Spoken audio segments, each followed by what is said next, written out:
And then I'm going to make the presiding judge the host of the meeting.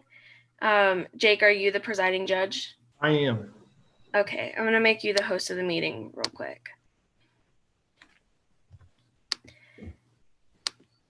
And then I'm going to make the presiding judge. I'll be back in a few minutes, so don't start the round until I come back. Okay.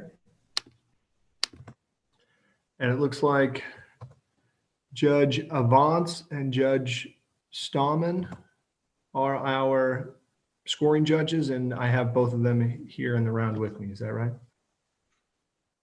Correct. That is the first time someone has pronounced my name correctly at this entire tournament. I try. Did I get Judge Avance's name as well, correct as well?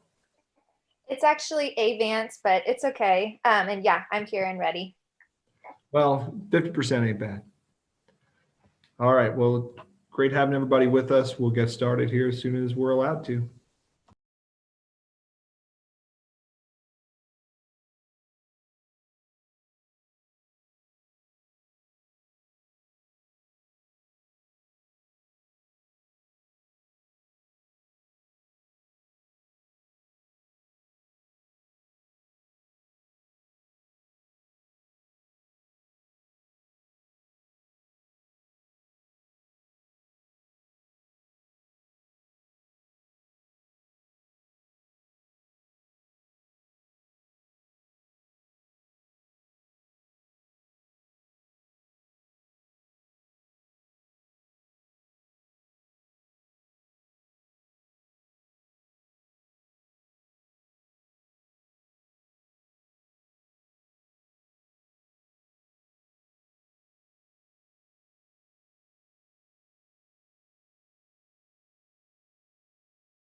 Hi, y'all are good to go ahead and start the round.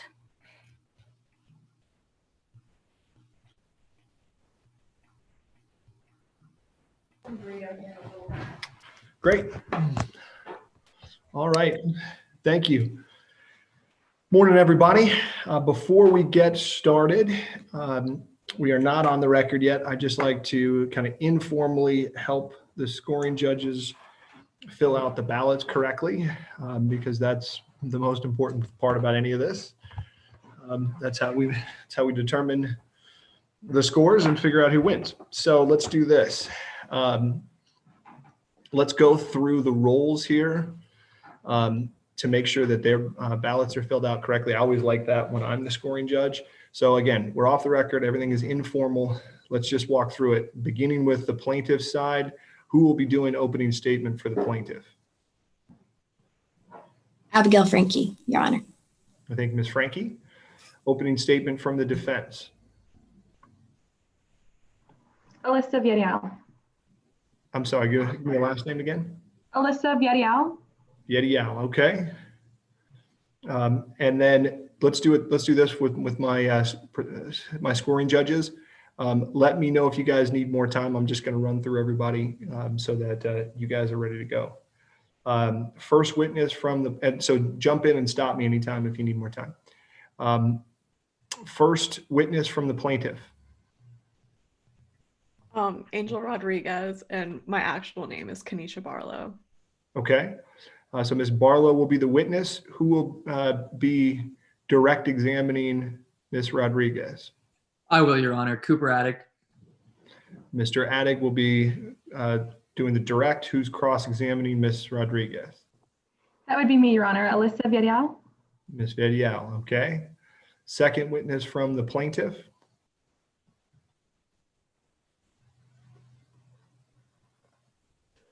That would be me, Your Honor. Sam Arnold, real name Reed Sotheby. Mr. Sotheby, okay. Who's direct examining Mr. Arnold? I will, Your Honor. Bo Marlette. Mr. Marlette, cross-examination. Dade Pritchett, Your Honor. Mr. Pritchett. Scoring judges good with all that? And you guys can get off mute for the time being just to make sure that we're all on the same page. Moving a bit fast for me, but I'm sure I can catch up as we go. I thought so. Yeah. Since I don't have to fill anything out, this is real easy for me. Do we need to go back and fill anything in for you? Am I the only? It looks like. So no, I'm okay. I don't know if my other judge, Miss Avens, is I think right. Miss Avance or Judge Yeah, Avance. that's good. Thank you for doing that. I appreciate it. Sure. I have screwed up the ballots here so many times that this is my practice. I know it kind of makes the teams tip their hands in terms of their order, but I think it's better for you in the long run because we make sure we get your scores right. Okay, so third witness from the plaintiff. Jameen Kwan, and then my real name is Zach Contreras. Okay, so witness Kwan will be third, direct examination from the plaintiff. Abigail Frankie, Your Honor. Ms. Frankie, cross-examination from the defense. Yes, Your Honor. Rachel Medina. Ms. Medina. Judge is good with that? Yes. I will be. Okay. Good to start. Okay, moving to the defense case. First witness from the defense. That would be me, Your Honor. Harper Martini, real name Hannah Campus. All right, who is direct examining Miss Martinez? Or I'm sorry, Miss Martini. Alyssa Villarreal, Your Honor. Villarreal. Cross-examination from the plaintiff. That would be me, Your Honor. Cooper Attic. Mr. Attic. All right, second witness from the defense. Dr. Cannon, real name Addison Pruitt. Thank you. And then who will be direct examining the good doctor? That would be me, Rachel Medina. Ms. Medina, cross-examination from the plaintiff. Yes, Your Honor. That would be me, Mr. Marlette. Mr. Marlette, good to go for my scoring judges. Yes. Great. Final witness from the defense.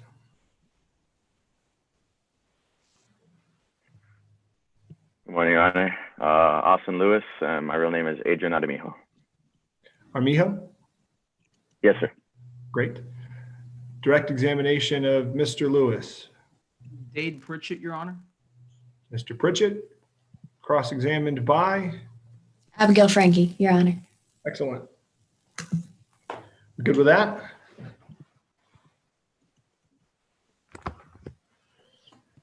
I'm going to assume that we are. Closing arguments from the plaintiff.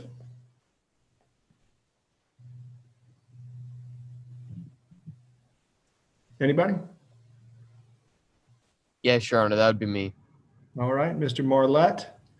And closing arguments from the defense. That would be me, Your Honor. And I can't see your last name here at the way that my screen's set up. It's Rachel Medina. Miss Medina. Great. All right, scoring judge is good to go with all that? Yes, I am. Excellent. Then we are on the record in Genesis Petrillo versus Peony Estates and Harper Martinez. The time is 9:31 Mountain Standard Time. So that by my count, then all loss will be 12. Is it 11 or 12:31? You have 2 hours. 2.5, Your Honor. 2.5 hours. Okay. So all loss here will be noon Mountain Time, 1 o'clock Central Time. Does everybody agree on that? I'm going to assume that we are. So we're on the record. We have determined the time frames involved. I'll have both sides formally make their appearance. Yes, Your Honor. Good morning. My name is Cooper Addig, and I, along with my co-counsel, Abigail Frankie. Good morning, Your Honor. Morning. And Beau Marlette. Good morning, Your Honor. Will be representing the plaintiff in today's case, the estate of Genesis Petrillo. Thank you. Appearances from the defense. Yes, Your Honor. Good morning. My name is Dade Pritchett, and today I'm joined by my co-counsel, Ms. Alyssa Villarreal. Morning, Your Honor. And Morning. Ms. Rachel Medina. Morning, Your Honor. Today, we represent the defendant, Harper Martini. Good morning, Your Honor. Permission to attend to a few housekeeping matters before proceeding? Yeah, let me start with the plaintiff. Certainly, Your Honor. Now, before we begin, I want to make sure that you have a copy of all relevant documents in today's case, such as Midland's Rules of Evidence, case law, and all other relevant documents. I've got it. Yes, Your Honor. And the plaintiff would like to invoke Rule 603, the constructive swearing in of all witnesses. I'm going to swear everybody in when we get started. Yes, Your Honor. The plaintiff would also like to invoke Rule 615, the constructive sequestration of all witnesses, barring party representatives. And do we have party representatives from either side? Not from the plaintiff, Your Honor. All right. I'm assuming Ms. Martinez will be the party representative of, I keep saying that, Ms. Martini will be the party representative for the defense. Yes, Your Honor. All right. All other witnesses are constructively sequestered. Now, Your Honor, in today's case, may we assume that all sustained objections to be constructively stricken from the record, or should we ask Your Honor to strike them? You can ask. That's generally not my practice to strike anything from the record unless I deem it to be appropriate. So I'm not going to. You shouldn't assume that everything is constructively struck just because I sustained an objection. You can request it if you think it's appropriate, but again, my practice is generally not to do so. Yes, Your Honor. And I'd like to draw your attention to the pretrial order. Okay. And I just want to point out that according to this pretrial order, today's trial has been bifurcated, meaning that all the parties are dealing with today is liability and not damages. Understood. And with that, the plaintiff is ready to move to opening statements. All right. Housekeeping from the defense. Just a few matters to attend to, Your Honor. First, would you like us to ask for permission before posting documents on screen? I would. And I'd like to direct your attention to some case law in today's case. Okay. On page 1 of the Midlands case law, I'd like to direct your attention to Burdett v. Copenhaver, 1975. All right. And what is it specifically that you are asking me to take note of? I'd like the court to take judicial note that battery has 3 elements involved. First, that there was an action made by the defendant. Second, that action had intent to cause harmful or offensive contact. And third, that action was made to the plaintiff. Understood. Additionally, the defense would like the court to take judicial note of another case law found on page 3 under burden of proof. Okay. That's Defendiefer v. Schroeder, 2018. And that states that the plaintiff must prove all 3 elements in today's case by a preponderance of the evidence. Noted.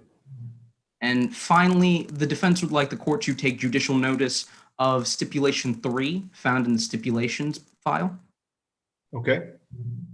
And that states that all exhibits from 1 to 10 have been pre-admitted, and this has been agreed by both sides, and that they may be used in opening statements. And Mr. Addig, you're in agreement that 1 through 10 has been previously admitted, not just admissible, but they are in evidence. Yes, Your Honor. That's how we understand stipulation 3 as well. Okay. Your Honor, we have absolutely no further housekeeping matters, and we're ready to proceed. Well, then let's get to it. Beginning with opening statement from the plaintiff.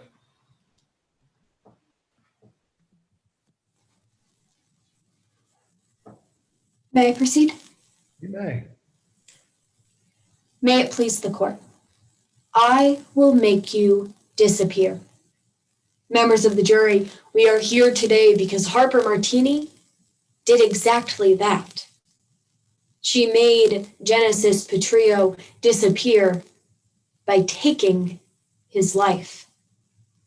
Genesis Petrillo was engaged to Miss Martini's daughter, Casey Soto.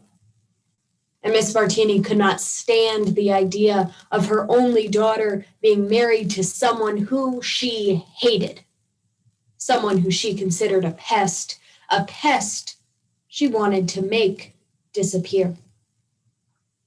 All Genesis Petrillo wanted to do was get married to the love of his life, Casey Soto, at the winery where they first laid eyes on each other, Rosie and Pedro. They planned to move to France and live out the rest of their lives together. But Harper would not stand for that.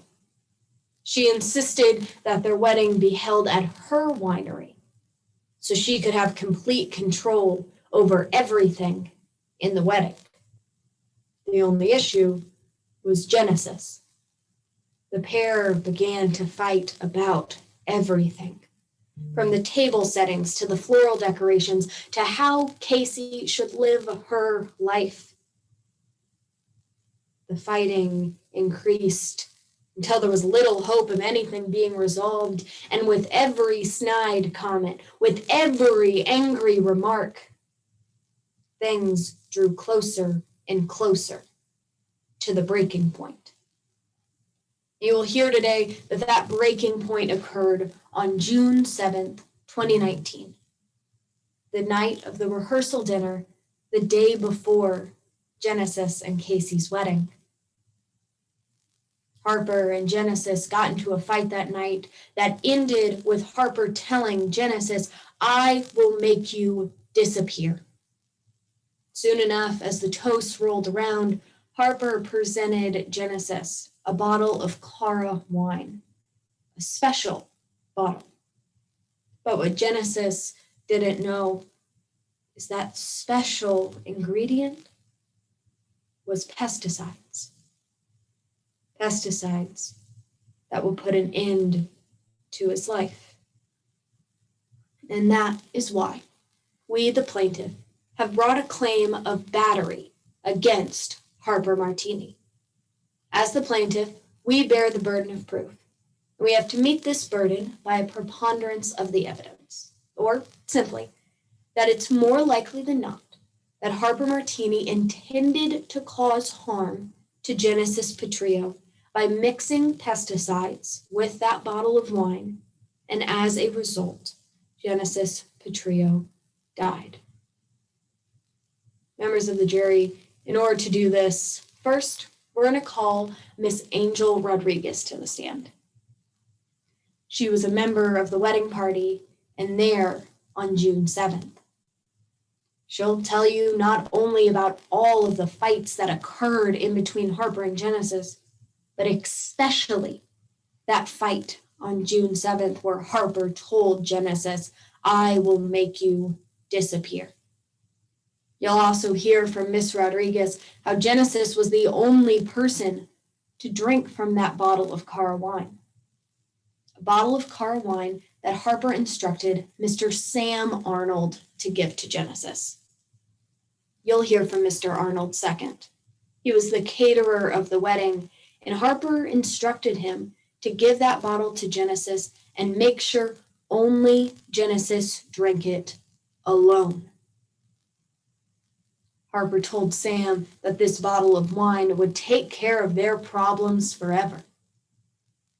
And not only did Sam witness the constant fighting between Harper and Genesis, on the night of June 7th, there was a bottle of pesticides in the kitchen, and when Sam Arnold asked Harper, "Why is that bottle there?" Harper replied, "To kill pests like Genesis." And sure enough, later that night, Genesis ended up in the hospital, where he met Dr. Jameen Kwan, who you'll hear from last. Dr. Kwan is an emergency room physician with a specialization in toxicology. He'll be able to tell you that Genesis Petrillo's symptoms perfectly match that of pesticide poisoning. And when he ran additional tests, he found out that Genesis did have pesticides in his system.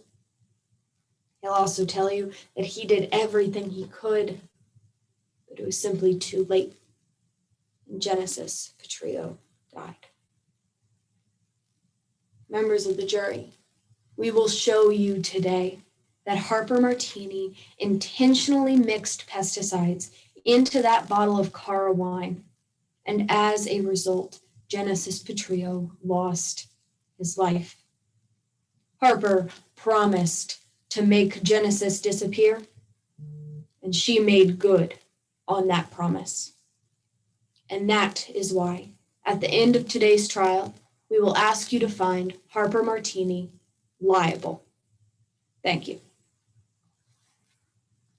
Thank you, Ms. Frankie. Opening statement from the defense. Yes, Your Honor. May I proceed? Please. Your Honor, opposing counsel, members of the jury, may it please the court. Bad blood is not battery. Members of the jury, today you are going to learn about what a mother is willing to do for her daughter. Casey Soto and Genesis Petrillo were two young adults madly in love with one another. The two were inseparable. They met in college and were so committed to one another that they decided to take the next step in their relationship and get engaged.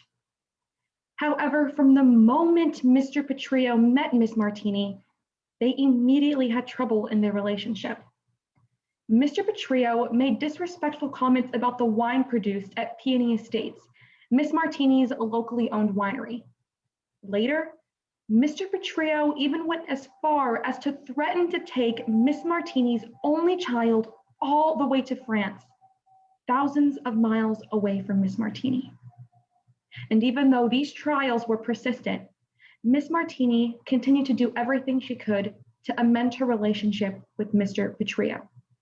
Miss Martini personally invited Mr. Petrillo to lunch to try to talk through their issues. She even went as far as to pay for the entire wedding. When Mr. Petrillo and Miss Soto made the decision to actually move all the way to France, Miss Martini continued to show her support by doing everything in her power to make sure the happy couple had the perfect wedding day. On June 7th, 2019, the night of the rehearsal dinner, Miss Martini gave Mr. Petreo a bottle of her most expensive wine called Cara. The bottle of wine was a peace offering that was supposed to resemble new beginnings for the soon-to-be family. Members of the jury, today you're going to hear about how the night of the rehearsal dinner, Mr. Petreo had a lot more to drink than just the bottle of Cara. And on June 8th, 2019, Mr. Petreo sadly passed away from suspected pesticide poisoning.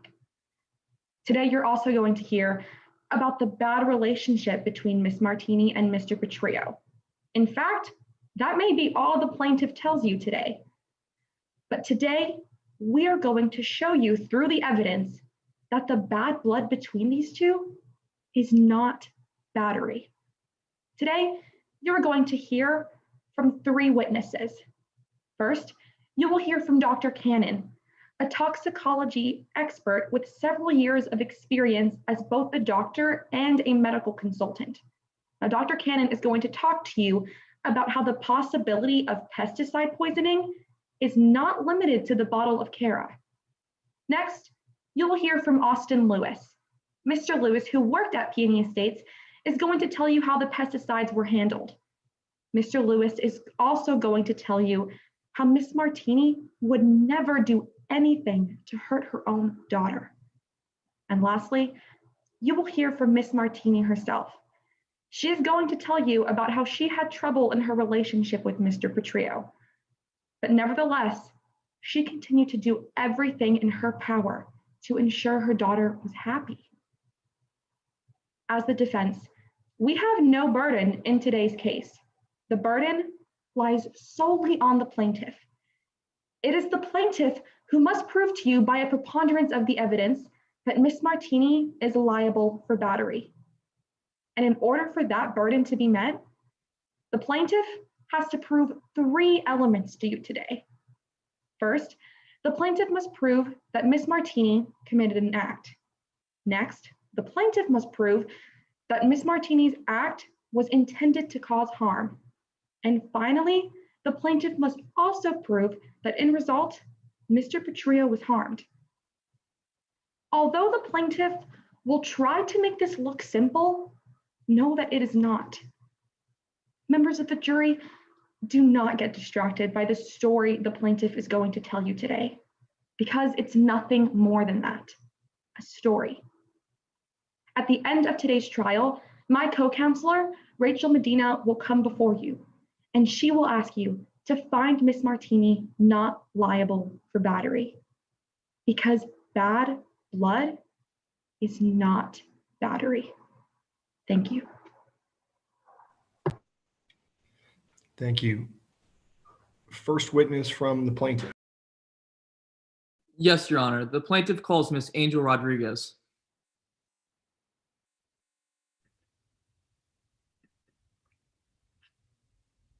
Your Honor, I believe you're muted. Sorry about that. I'll have Ms. Rodriguez and all of the other witnesses turn on their camera and turn on their microphones. I got everybody? Okay, everybody raise their right hand. Everybody promise to play fair? Yeah, I do. I promise. I do. All right, you're all constructively sworn. Mr. Adage, when you are ready, the witness is yours. Yes, Your Honor. Please introduce yourself to the court. Good afternoon. My name is Angel Rodriguez. Ms. Rodriguez, what do you do for a living? I'm a kindergarten teacher for those very, very hyperactive kids at Rapid River Valley Elementary School, right here over in Midlands. Ms. Rodriguez, how are you related to today's case? Genesis was one of my best friends. I also was the one who called 911 for him when he got sick. and the person who had to tell Casey about his passing. It was one of the hardest things I've ever had to do. Ms. Rodriguez, how did you come to know Genesis Petrillo? I met Genesis and Casey in 2016 through a mutual friend. The three of us clicked immediately, like we knew each other forever, you know. Genesis and Casey were such a sweet couple and just some of the most genuine people I've ever met. Genesis could make anyone just feel so welcomed and important. What was Genesis and Casey's relationship like? Those two were inseparable, like conjoined at the hip. When they told me they were getting married, I was absolutely thrilled for them. I just wish that they could have, lived their life together. Ms. Rodriguez, were you at the wedding rehearsal on June 7th, 2019? Yes, I was. Can you walk me through what happened that day? I was with Genesis for the majority of the night. He even sat next to me instead of the sweetheart table with Casey because of a fight they had. Did you ever find out what this fight was about? Well, it was more of a fight that Genesis had with Harper earlier that day. Harper told Genesis that he should just leave, save this family the headache, otherwise I will make you disappear. How did Genesis react to this? I mean, Genesis, his eyes were so wide, didn't even smile, and it seemed like he was pretty scared of Harper. Were there any other fights between Harper and Genesis that you know of?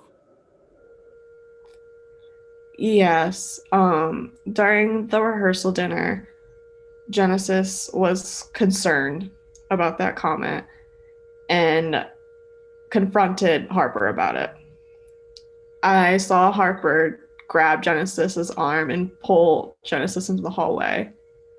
I asked him what happened, and he told me, keep away from Harper. I'm afraid Harper's gonna kill me if I'm not careful.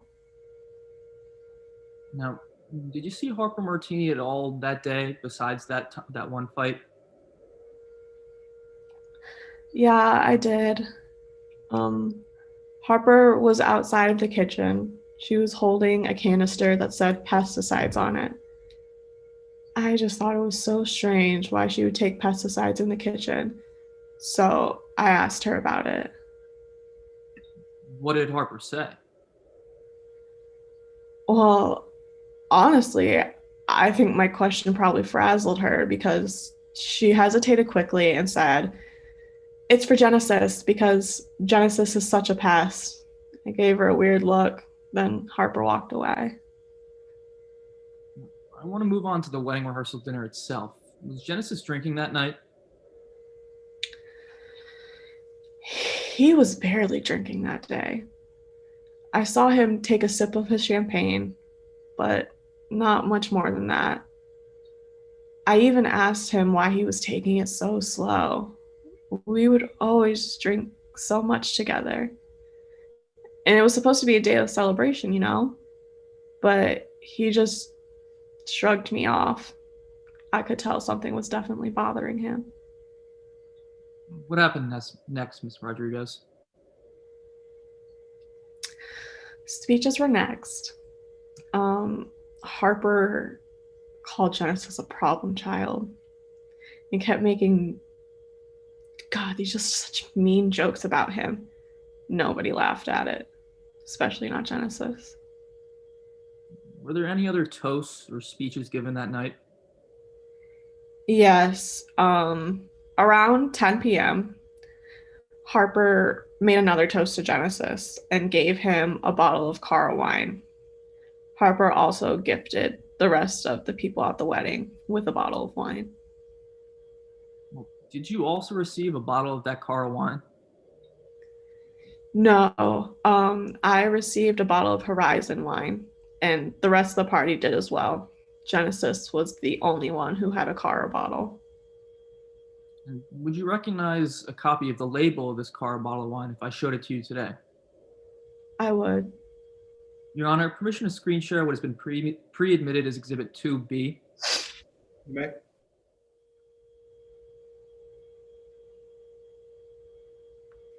Ms. Rodriguez, do you recognize what I just showed you? Yes, I do. That's the wine that Harper gave Genesis.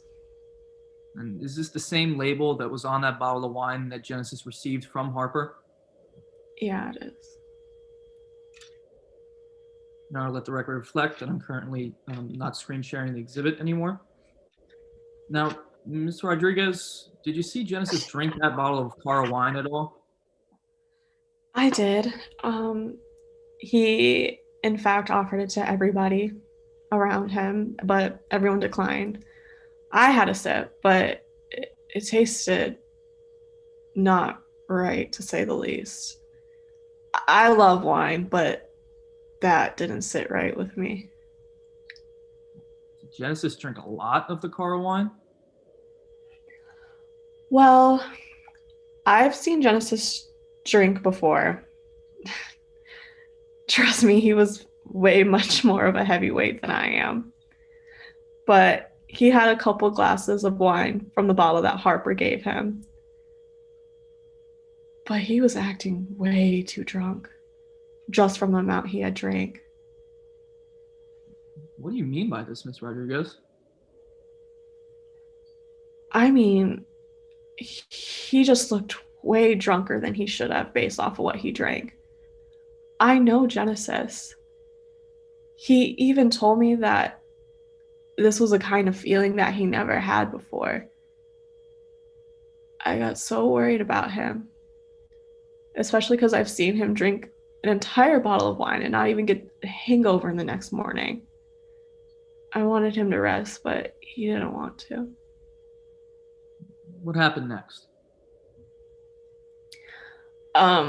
Genesis ordered tequila shots for the rest of the group. Just keeping things lively like usual. But I didn't see him drink any. I only saw him drink the Cara wine. What happened after you ordered these tequila shots? This is when things started to take a turn. Genesis completely tapped out. I didn't smell any alcohol in his breath, which caused me to worry, of course. I took him to his hotel room to rest. What was Genesis' condition in the hotel room? He got bad. And he got bad fast. It took me 30 minutes just to get him up there. He couldn't stop throwing up.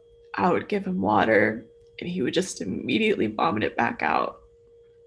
I've never seen anyone get so bad so fast. He told me to call 911, so I did. What happened once Genesis was taken to the hospital?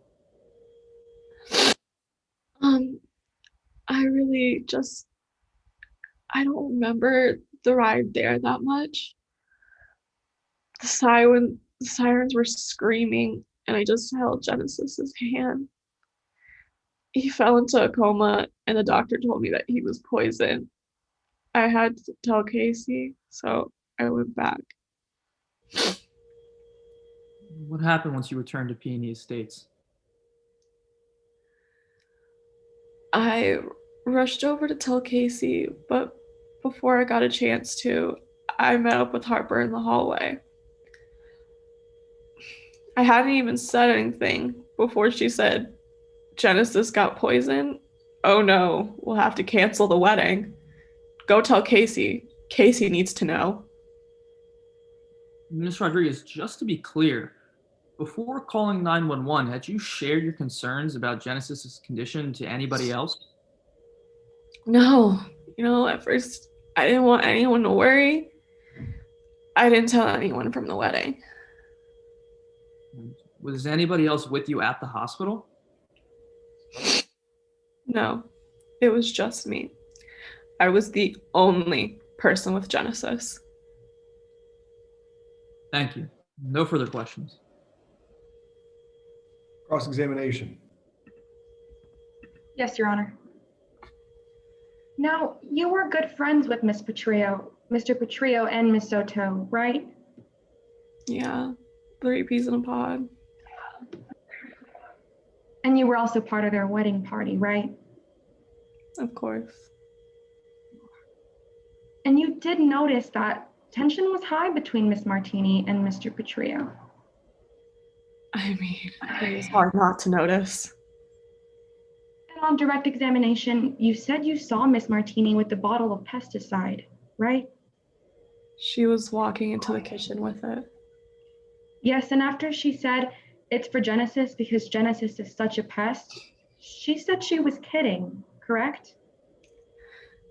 Yeah, but I sure Yes, didn't. Your Honor, hearsay. Response. Your Honor, this is a hearsay exception under the party opponent exception under Rule 803. Response.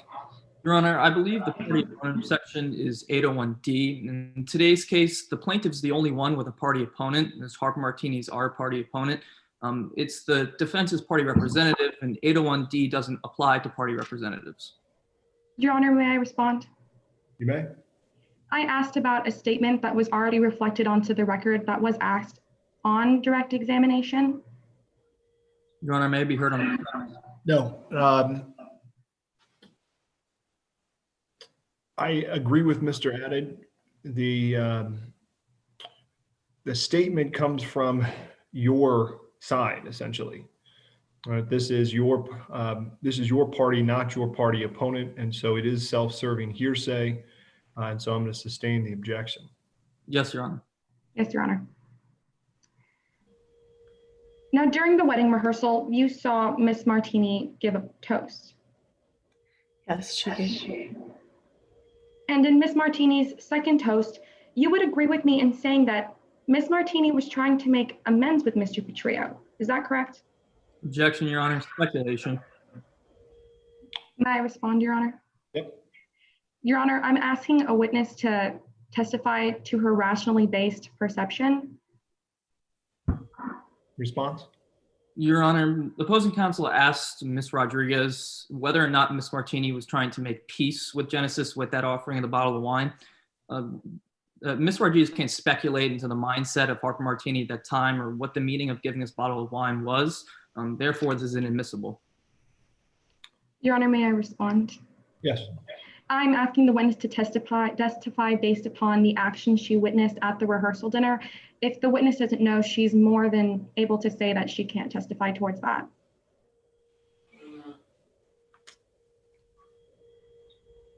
I think that the issue here is one of foundation. I'm going to sustain the objection as it relates to speculation, which is really an objection to 602 lack of personal knowledge. At this point in time, based on the record in front of us, I don't know that this witness has enough personal knowledge to infer what the motive of Miss Martini was. If you want to lay a little additional foundation in terms of the surrounding circumstances, you may be able to overcome that. But at this point, based on the state of the record, I'm going to sustain the objection. Yes, Your Honor. Yes, Your Honor. During a second toast at 10 p.m., Miss Martini gave Mr. Petrillo a bottle of Cara as a gift, correct? Yes.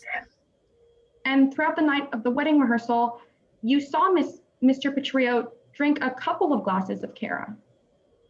Yes. And you would agree with me in saying that Mr. Petrillo drank until around 11 p.m. That's about right. And you actually accepted a glass of Cara wine from Mr. Petrillo. No, I accepted the sip. And then I Yes. spit it right back out.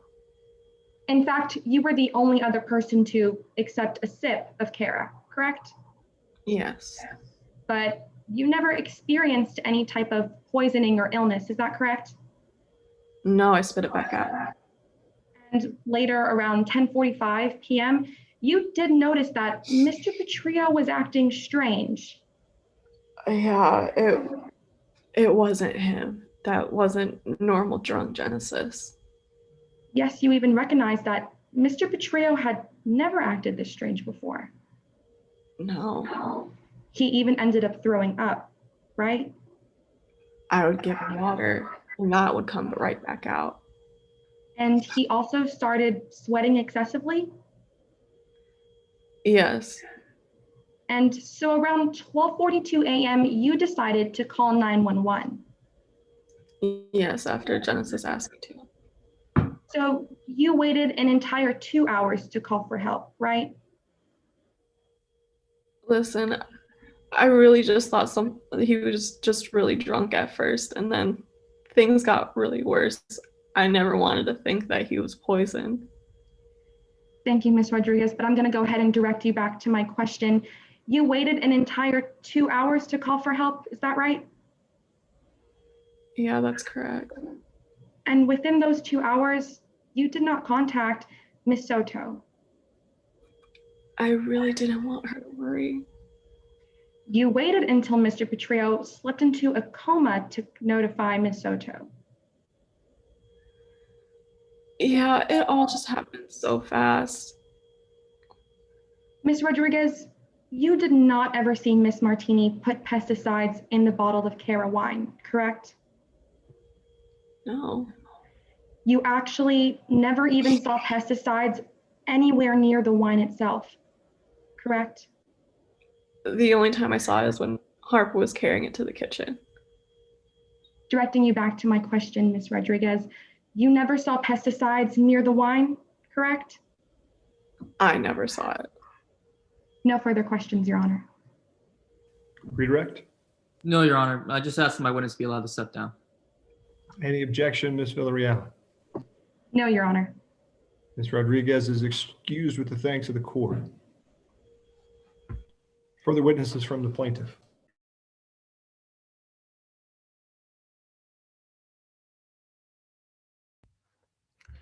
Yes, Your Honor. At this time, the plaintiff called Sam Arnold to the stand. Mr. Arnold. Mr. Arnold has been previously constructively sworn, so Mr. Marlette, witness is yours whenever you're ready.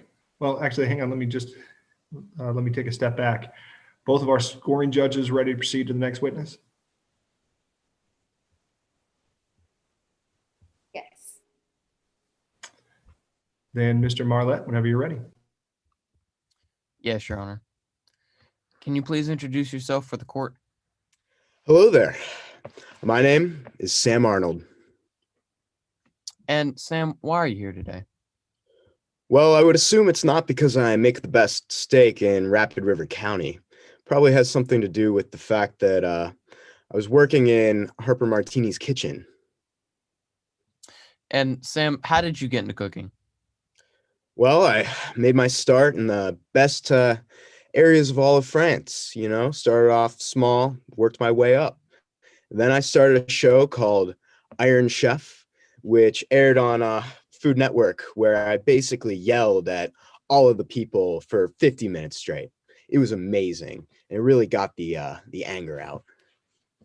So what do you do for a living now? Well, I shifted gears a little bit and started working as a food provider in Rapid River County.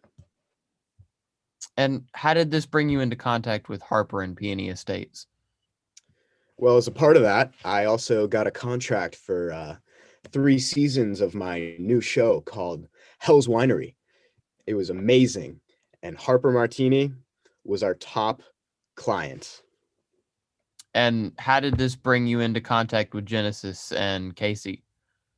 Yeah. As a part of that, Harper had this wedding coming up for Genesis and Casey together. And I figured, well, what a perfect place to watch absolute carnage go down for Hell's Winery. So I signed up and started doing it. Now, Chef, how involved was Harper in the wedding process? How involved? Oh man, Harper had every little detail planned out to a T. But then again, so did Genesis. It was an absolute bloodbath, and I got to witness every second of it. Now, how was Harper involved when it came to Genesis? Well, those two would just fight and fight and fight and yell at each other. Based on all the yelling and fighting they were doing, they hated each other. They had more tension than an overcooked steak. Now, Mr. Arnold, were there any issues that you had preparing for the wedding? Yeah, actually, there was. I'm not gonna lie, I have a little bit of an anger issue. So I don't take criticism very lightly. Harper kind of came to me one day and challenged my food and drink choice. And what was that? Well, Harper basically presented this bottle of Cara wine and said that this bottle was specifically for Genesis. I don't understand why, because I had already decided Horizon would be a good choice, but I wasn't going to deal with it. So Harper said that this bottle was specifically for her and it was going to take care of her problems forever. Was this the last time that Harper talked to you about Genesis? No, actually, this wasn't. There was another time when I walked into my kitchen, or Harper's kitchen, really, but I walked in and there was Harper with a can of bug-off pesticides in her hand. So I was a little bit upset about this, but I was doing my breathing exercises and I had my stress ball, and I politely asked, "Why do you have this poison in my kitchen?" And what did she tell you, Mr. Arnold? Well, the response I got was not what I was looking for. She said it was straight up to kill pests like Genesis. So I was a little bit concerned about this, so I just left the kitchen. Objection, Your Honor. More misleading than probative. Response? Yes, Your Honor. Hang on just a second. Mr. Pritchett, let me understand your objection a little bit more. What is it specifically that you are objecting to? This is specifically to the statement of Harper Martini that she said to kill pests like Genesis. There's actually a second half to this quote that the jury isn't hearing, and for them to not hear it is significantly more misleading than probative. It's to only inflame the passions of the jury. So the objection is is it the 403 objection to the quote from your client? Is that correct? Yes, Your Honor. There's a second half to this quote about how she was actually just kidding. Response. Your Honor, under Rule 403, the court may exclude evidence that is probative value is substantially outweighed by a danger of one or more of the following, being that it is unfairly prejudiced. It has to be substantially more so than its probative value. And as this hearing is going to how Harper Martini intentionally, knowingly harmed Genesis Petrillo, the probative value of this quote is not to inflame passions for the jury, but rather to show the intention in which Harper Martini conducted her actions of poisoning Genesis Petrillo, and therefore is not objectable under 403. Mr. Pritchett, final word. Yes, Your Honor. That second half was showing that this was not meant to be taken seriously, but by including only that first half, it sounds as if they're trying to make it a serious quote.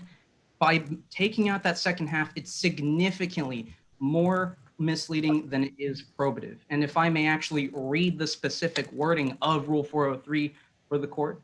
It's not necessary. I know Rule 403. Yes, Your Honor. I agree with Mr. Marlette that the balancing test here favors the inclusion of probative evidence, and so favors the inclusion of relevant evidence, and so certainly the quote is relevant. From there, the court has to consider whether the probative force of the evidence is substantially outweighed by the danger of unfair prejudice or unfairly misleading the jury. At the end of the day, the jury is going to determine whether or not the defendant was serious in making this comment, or she was not.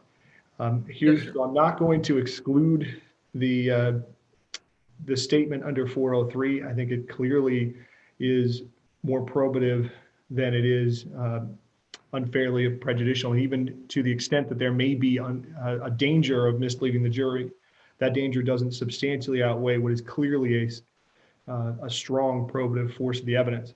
What I will allow on cross-examination under Rule 1006, Mr. Pritchett, I think it's 1006, I'll look it up. One way or the other, the idea that there is an additional portion of this statement can be brought up on cross-examination. And you are correct, it is Rule 1006, Your Honor. Okay, so I'll allow that on cross. Otherwise, the objection is overruled. Mr. Marlett, you can continue. Yes, Your Honor. Now, Mr. Arnold, the night of the rehearsal, did you end up giving Genesis this special bottle of wine? Yeah, I did. I mean, I thought Harper was kidding, but in the end, who knows after all, really? What do you mean? Well, Harper told me to make sure that when I gave Genesis this bottle of wine, that Genesis would be alone when she drank it, and that no one else could get it. I didn't really think much on it at the time, but I mean, kind of wish I did. Then what happened? Well, you know the rest of the story. I got this horrible call the next morning saying that Genesis had already been killed. Thank you, Your Honor. No further questions.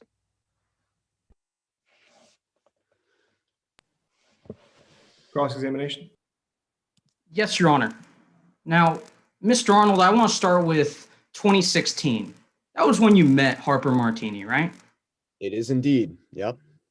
During that time, you were both having your first anniversary of your respective establishments?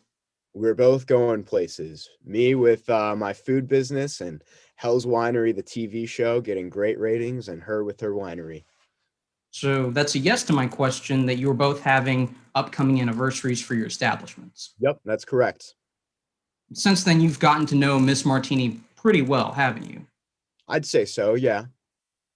You've worked with Peony Estates over the years? I have.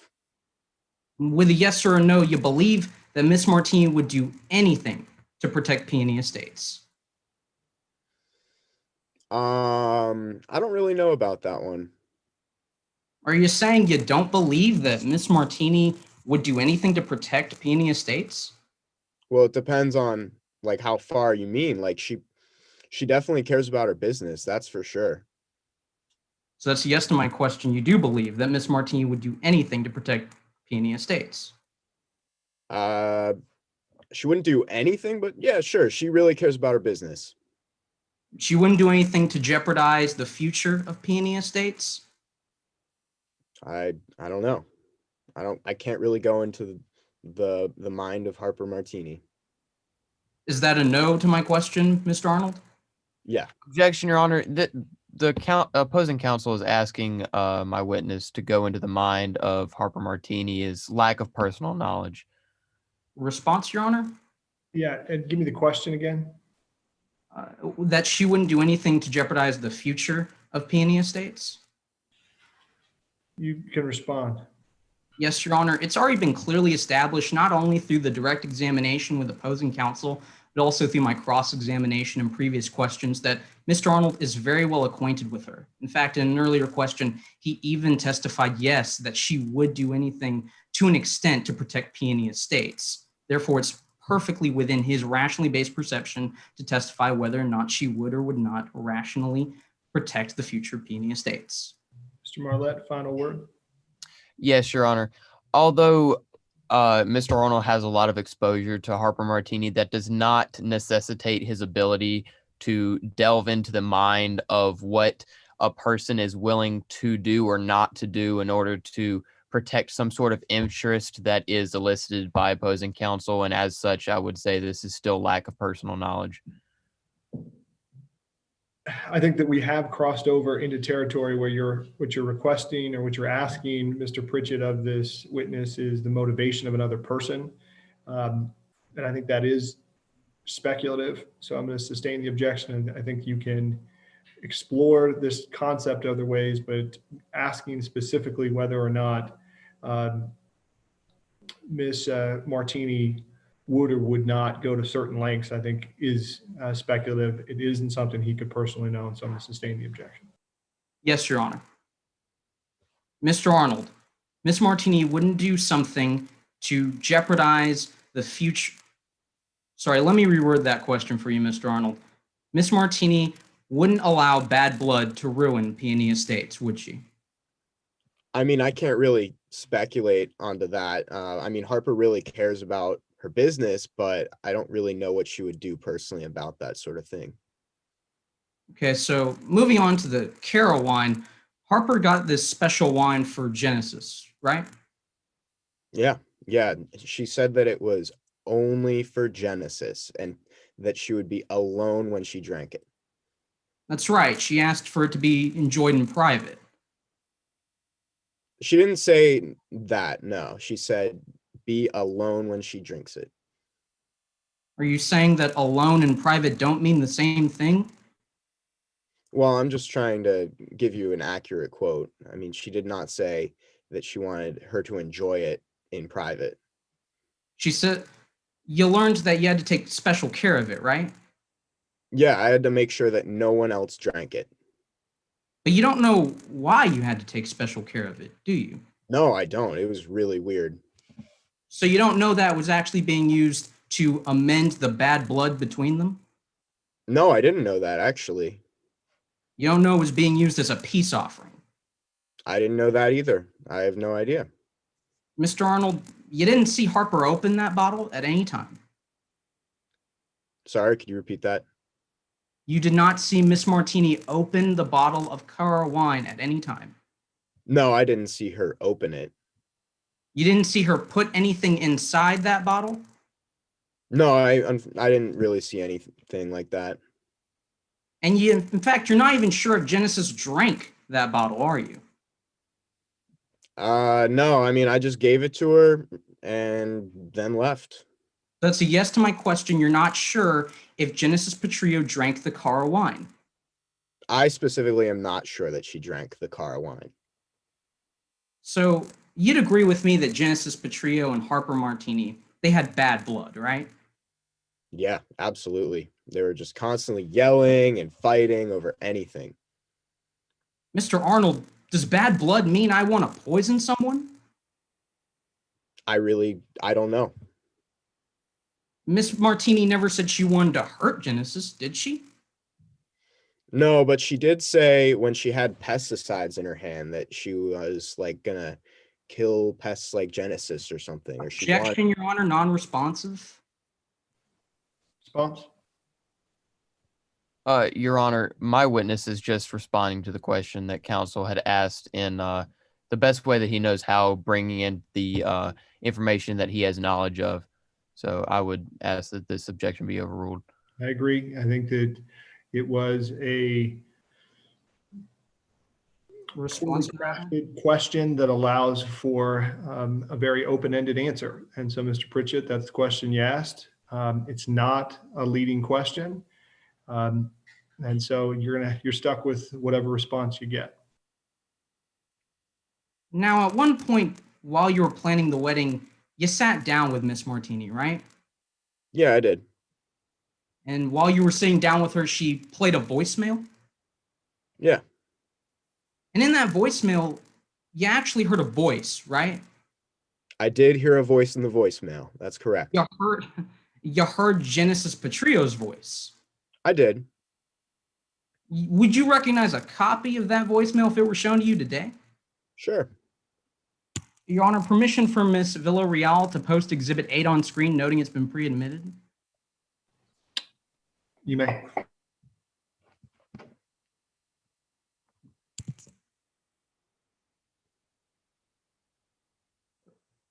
Now, Mr. Arnold, this sounds and looks like a copy of that transcript you heard earlier, right?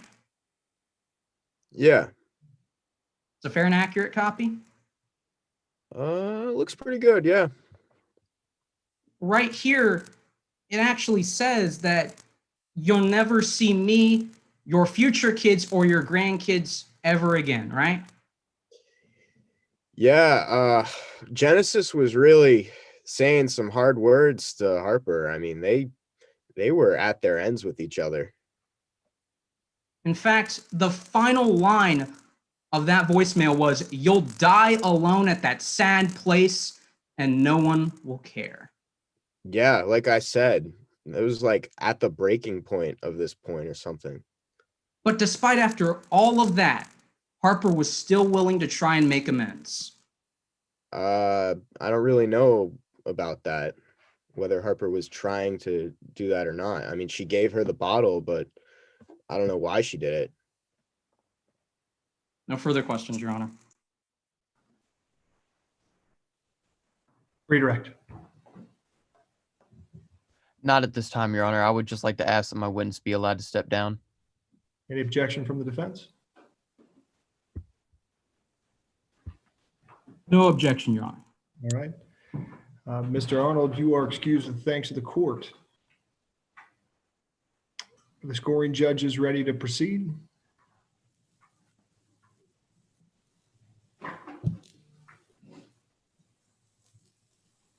Yes. All right. Yes, ready. Then we will hear from any additional witness from the plaintiff. Yes, Your Honor. At this time, the plaintiff calls Dr. Jameen Kwan to the stand. Dr. Kwan has been previously constructively sworn, so Ms. Frankie, the witness is yours. Yes, Your Honor. Good morning. Please introduce yourself to the jury. Hi, my name is Jameen Kwan. What do you do for a living, Dr. Kwan?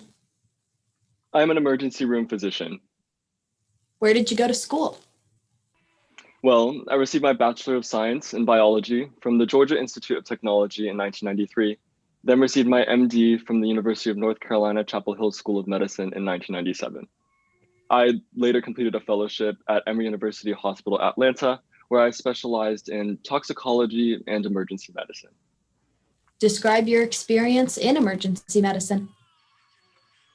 I've worked at Midland St. Joseph Hospital as an emergency room physician, Sacred Heart of Midlands Hospital as the senior emergency room physician, and now I work at River Valley Hospital as the chief emergency room physician. Have you ever been published? Yes, I've published work in both toxicology and emergency medicine. Now, Dr. Kwan, what happens when a person walks into an emergency room? The first thing that happens is my colleagues and I complete triage on the patient. Triage. Explain triage. Simply put, triage is the assignment of the order of patient treatment depending on the urgency of their illnesses or wounds. What happens next? We then determine if there is an obvious cause of harm in order to form a preliminary diagnosis. What do you do if the harm isn't obvious? At that point, I typically order lab tests, consult with other doctors, and continue further observation in order to update that preliminary diagnosis. Does that diagnosis ever change? Yes, it can, and it often does. The fast-paced environment of the emergency room requires me to adapt very quickly to changing conditions. What do you do once you've made a diagnosis? We then begin an appropriate treatment of the patient. And is this process of triage, diagnosis, and treatment standard practicing procedure? Yes, it is used in every emergency room throughout the country. And do you reliably use this procedure? Yes, I do, every time I'm working. Were you working on June 7th, 2019? Yes, I was. And did you treat Genesis Petrillo that night? Yes, I first encountered Mr. Petrillo when he was brought into the hospital by the EMTs. What happened next? When Mr. Petrillo entered the emergency room, he was vomiting profusely, and the individual that brought him in, I believe it was Angel Rodriguez, informed me that he had been vomiting since earlier that night. Were you able to speak with Mr. Petrillo? Yes, I was able to speak with Mr. Petrillo. It was rather difficult because his speech is slurred, but he was able to convey to me that he had some pain or tightness in his chest. What did this lead you to believe? At this point, due to the symptoms I initially observed, such as slurred speech, nausea, vomiting, and slowed breathing, I originally believed that Mr. Petrillo could have been suffering from alcohol poisoning. What did you notice next, Dr. Kwan? After I continued observation of Mr. Petrillo, I noticed 3 additional symptoms that were concerning. Why did these symptoms concern you? These 3 additional symptoms matched the progression of organophosphate poisoning. Now, Dr. Kwan, can you explain what organophosphates are? Yes, organophosphates are poisons that are commonly used in insecticides, and they can be very dangerous to humans. They inhibit the production of an enzyme called acetylcholinesterase, which causes the nervous system to fail. And can you explain this progression of symptoms? Yes, I actually brought a chart I commonly use to explain this to medical students. Your Honor, permission to share the chart? I'm assuming this is going to be demonstrative. Yes, Your Honor. Has it been shared with opposing counsel? Yes, Your Honor, to no objection. All right, you may. Mr. Attic, can you pull it up? Dr. Kwan, is this the chart we were just talking about? Yes, it is. So now, describe the early stage of this progression. All of the symptoms indicated in the early stage were symptoms that I observed in Mr. Petrillo when he first entered the emergency room. What about the intermediate stage? I noticed that Mr. Petrillo's pupils were severely contracted. When I shined a light into his eyes, he began tearing excessively, which is not a symptom of alcohol poisoning. Additionally, while alcohol poisoning typically produces a weak but rapid heart rate, Mr. Petrillo's pulse was slowed, and both of these are indicated in the intermediate stage as well. What about the late stage? Lastly, Mr. Petrillo exhibited involuntary muscle twitching and incontinence, which is involuntary urination or defecation. These are indicated in the late stage of the organophosphate poisoning stages, as you can see here as well. Thank you. Mr. Attic, you can take that chart down now. Now, Dr. Kwan, how much of an organophosphate is deadly? Any ingestion of organophosphate poisoning can be potentially deadly to a human. And how did Mr. Petrillo come into contact with this? An individual can be poisoned in 3 ways. They can absorb the poison through their skin, inhale it while it's suspended in the air, and lastly, they can directly ingest it. I'm sorry to interrupt, that's time. I believe our timekeeper still has 2 minutes left. Yeah, there are 2 minutes. I'm sorry, I respectfully disagree. You went 11:47 for your first witness, and you went 5:53 for witness 2. I had 13 minutes left after the first witness, 7:50 left after the second witness, and then 2 minutes left as of now. Here's what I'm going to do. I'm going to split the difference. Let's call it a minute. So Ms. Frankie, and it's Frankie, is that correct? Not Frank? Yes, Your Honor. Ms. Frankie, you have 60 seconds. Thank you, Your Honor. So, Dr. Kwan, what did this lead you to believe? Due to the symptoms I observed, I believe that at some point in the night, Mr. Petrillo had ingested wine contaminated with organophosphate pesticides on the evening of June 7, 2019. The test that I ordered during treatment also indicated to me that Mr. Petrillo had ingested both wine and organophosphate pesticides on that evening, and thus led me to believe that this was the source of organophosphate pesticide poisoning. Thank you, Dr. Kwan. No further questions at this time, Your Honor. Thank you, Ms. Frankie. Cross-examination from the defense. Yes, Your Honor. May I proceed? You may. Now, Dr. Kwan, I would like to talk about the night that Ms. Petrillo was admitted to the hospital. She came in clearly intoxicated, correct? He did come in intoxicated, yes. Yes. And he was vomiting and smelled of wine? This is correct. And your initial diagnosis was alcohol poisoning?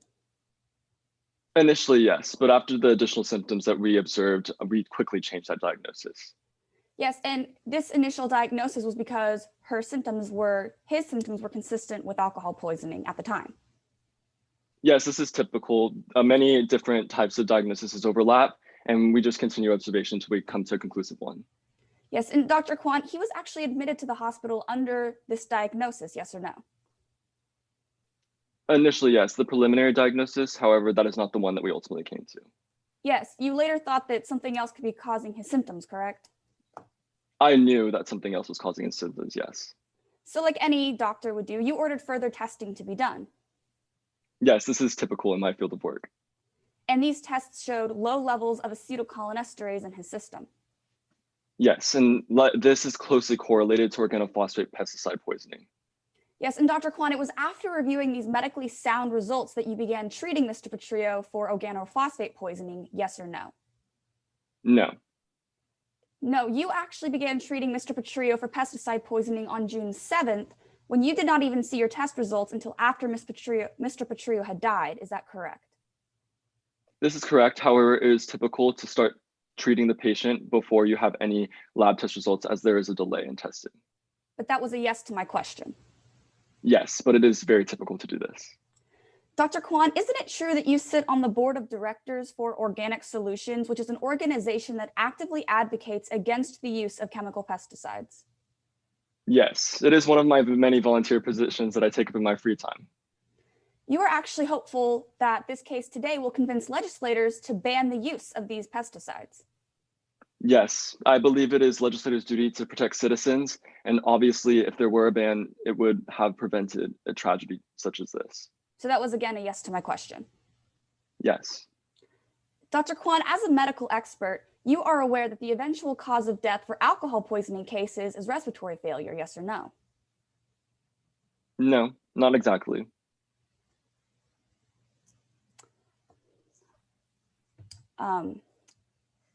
Okay.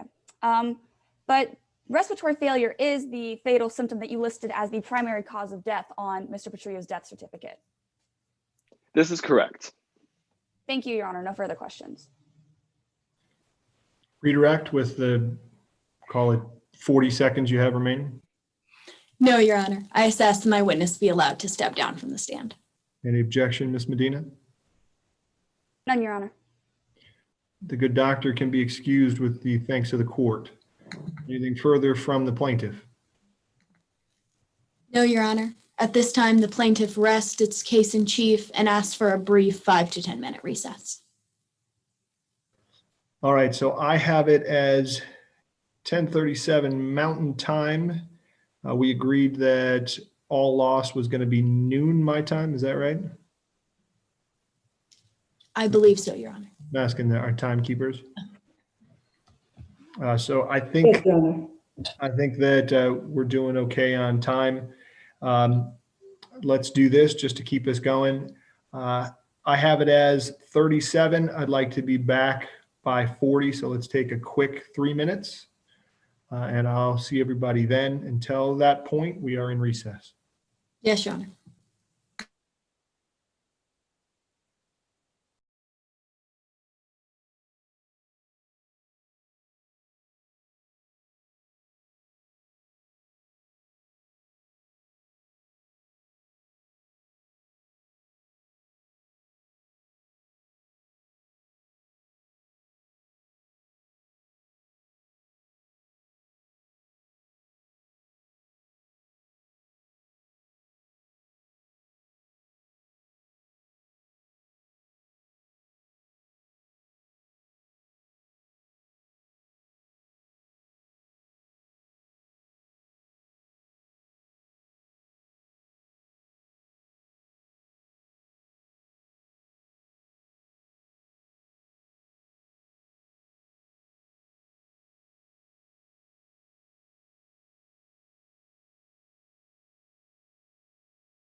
All right, I have it as 10:41 Mountain Time.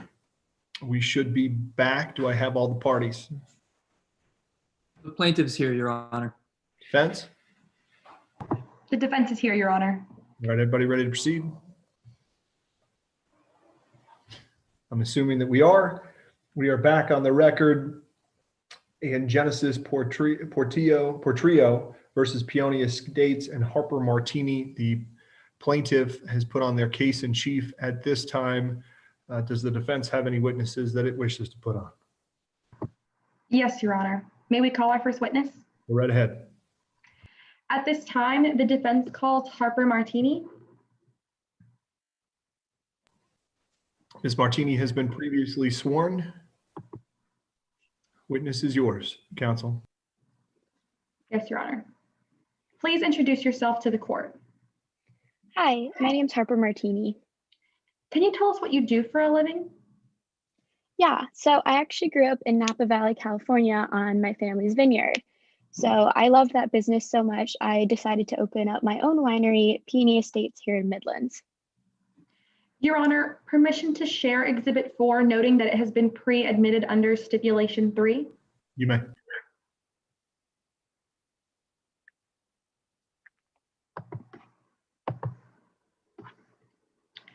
Can you explain the layout of Peony Estates?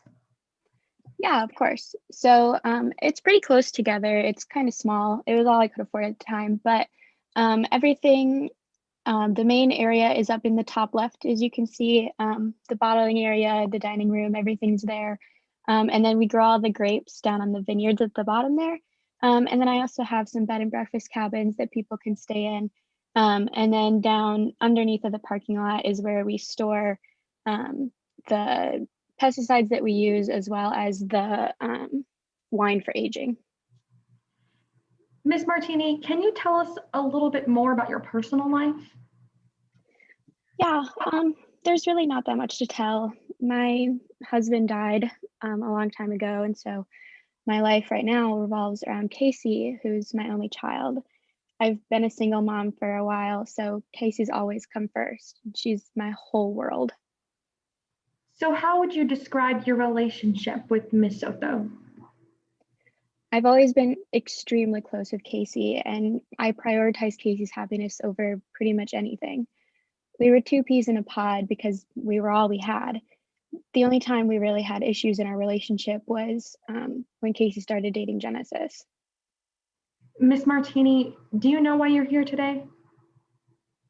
Yes, there's a claim that I poisoned Genesis. I didn't have the best relationship with Genesis, but I would never intentionally poison somebody just because I didn't like them. Genesis made Casey happy, and all I ever wanted was for Casey to be happy. You just said that you and Mr. Petrillo did not have the best relationship. What can you tell us about that? Well, it was rocky from the start. The first thing that Genesis ever said to me was an insult about my wine, but that's not even the end of it. Genesis was always arguing with me and picking fights. I tried to be civil for Casey's sake, and I even tried to make amends a few times. And how did you handle the issue between you two? Like I said, I tried to make amends. I tried to talk to Genesis multiple times at Casey's request. I set up a lunch for the two of us to talk, but Genesis just kept pushing it off and not even trying. I just wanted to have a good relationship with Genesis before their wedding. And how did you feel about Mr. Petrillo and Miss Soto getting married? I didn't want them to get married because I thought Genesis was a bad influence on Casey, but I also wanted Casey to be happy, so I worked really hard to make the wedding beautiful. I offered to have it at my winery and pay for the whole thing and hire a wedding planner so that Genesis and Casey didn't have to stress about any of it. How were you involved in the planning of the wedding? Well, I hired the best wedding planner as well as a catering service for the rehearsal dinner and the reception. I'd worked with both of the companies before in the past during events held at my winery, so I trusted them to create the perfect wedding for Casey and Genesis. Now I would like to talk to you a little bit about the rehearsal dinner. What day was the rehearsal dinner? June 7th, 2019. How did the rehearsal dinner start off? Well, when I arrived there to get everything set up, everything was really chaotic. I had to go take care of something unexpected, so I handed off the wedding party gifts to Sam Arnold to have him present when I gave my toasts. What did you have to take care of? I found out that someone had seen a cockroach in the kitchen, so I went to go spray it to avoid any surprises during dinner.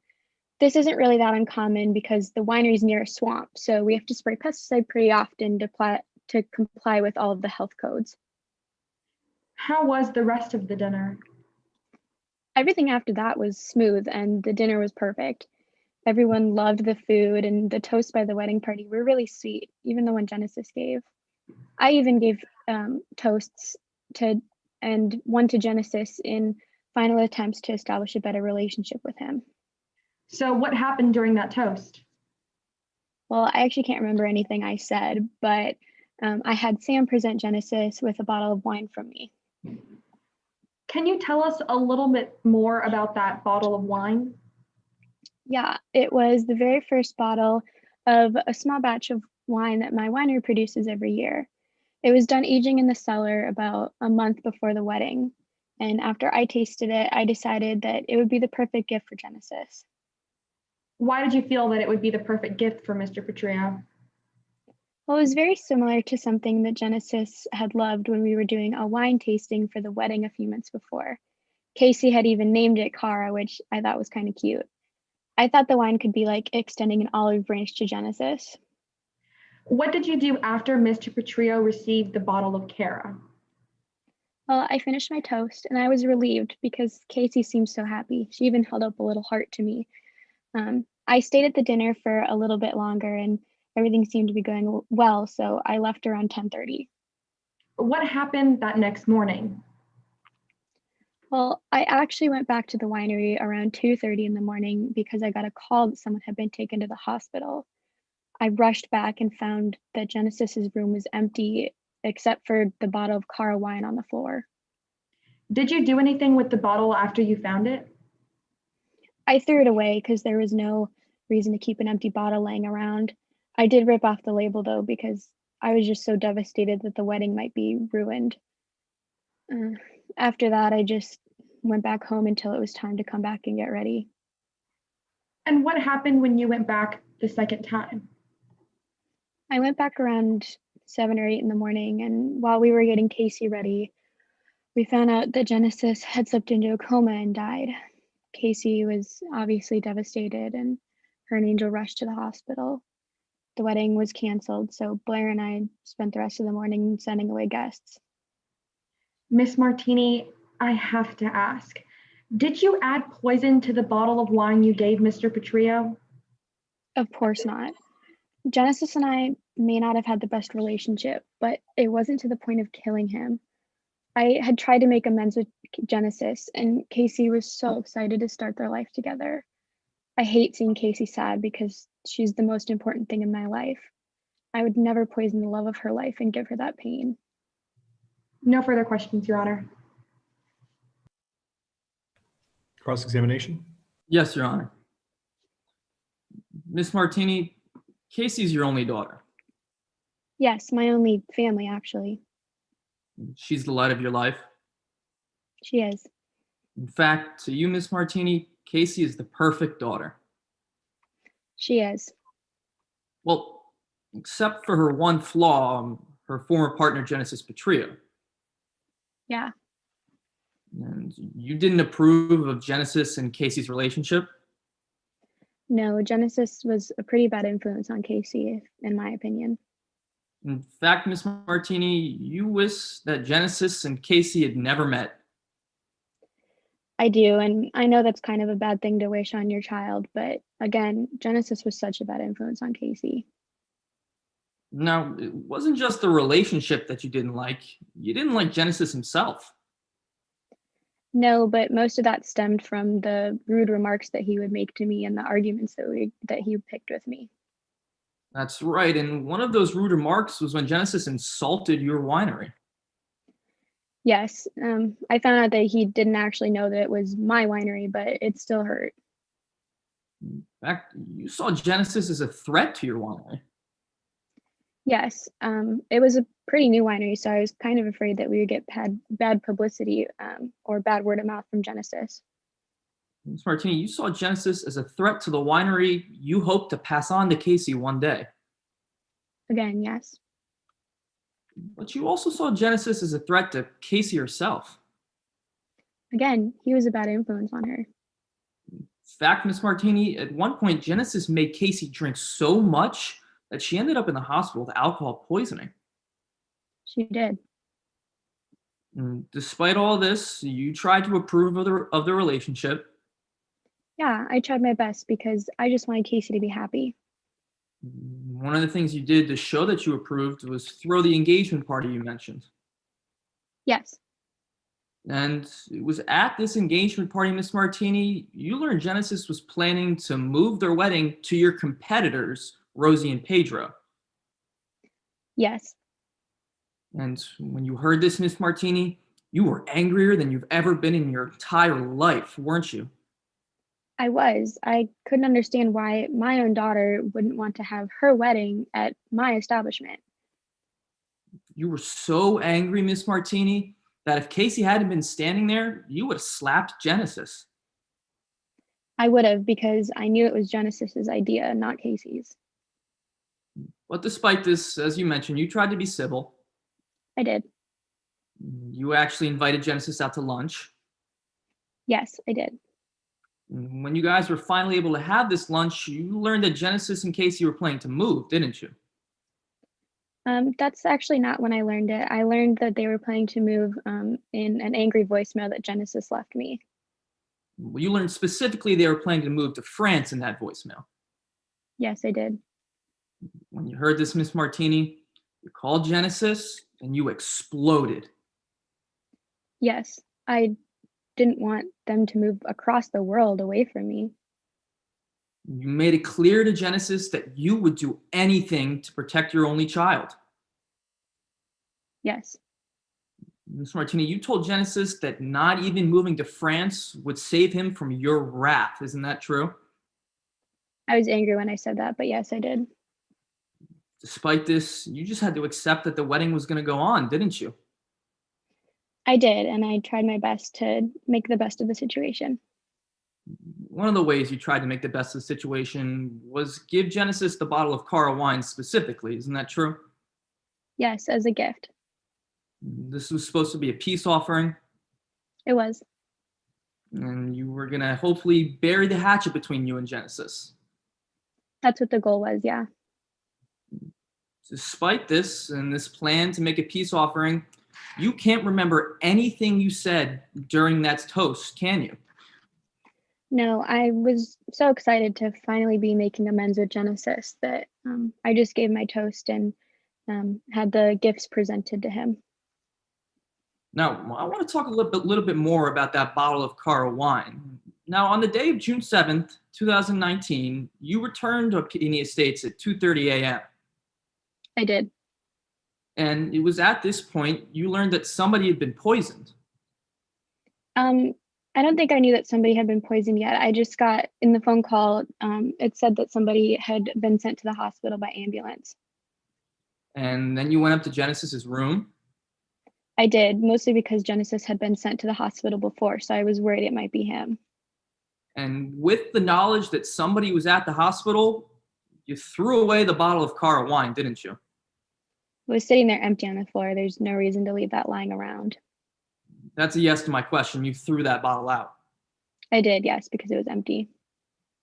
No, Miss Martini, that bottle of Cara wine's not the only thing you gave to Genesis, is it? I'm sorry, I don't know what you mean. Miss Martini, you gave Genesis a $300,000 check. Isn't that true? Yes, I did. And that $300,000 check was to make Genesis disappear, wasn't it? As a last-ditch effort to get him out of our lives, but yes. In fact, you gave a note along with that check, didn't you? I did. Would you recognize this note if I showed it to you today in court? I would. Your Honor, permission to screen share what has been previously marked as Exhibit 24.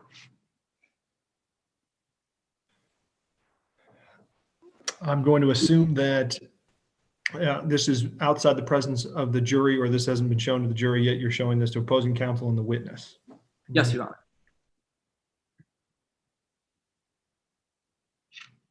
Miss Martini, is this a copy of that note you wrote? Yes. And that's your handwriting, isn't it? Yeah, it is. Those are your initials, HM, at the bottom of the note. Correct. At this time, the plaintiff offers Exhibit 24 into evidence. Any objection? No, Your Honor. 24 is admitted and may be published.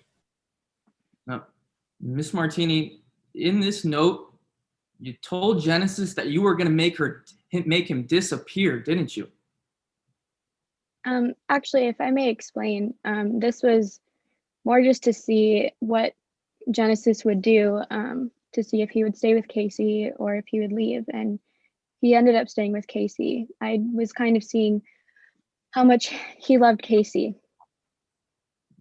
Thank you, Miss Martini. But to direct you back to my question, it was in this note that you told Genesis you were going to make him disappear, didn't you? I did, yes. In fact, you said, "I need you out of our lives," didn't you? I did. I was worried he was going to hurt Casey. And you told Genesis at the bottom of this note, "I will take you out of the picture the hard way." Isn't that true? By filing a restraining order against him, yes. It's a yes to my question. You wrote that in this note. I did write that, yes. Thank you. No further questions, Your Honor. Redirect. No, Your Honor. At this time, may the witness step down? Yes. Well, Mr. Adage, any objection? No objections, Your Honor. All right. Ms. Martini, obviously you're not excused, you're a party, but you can step down. With the thanks of the court, anything further from the defense? Yes, Your Honor. At this time, the defense calls Dr. Rebecca Cannon to the stand.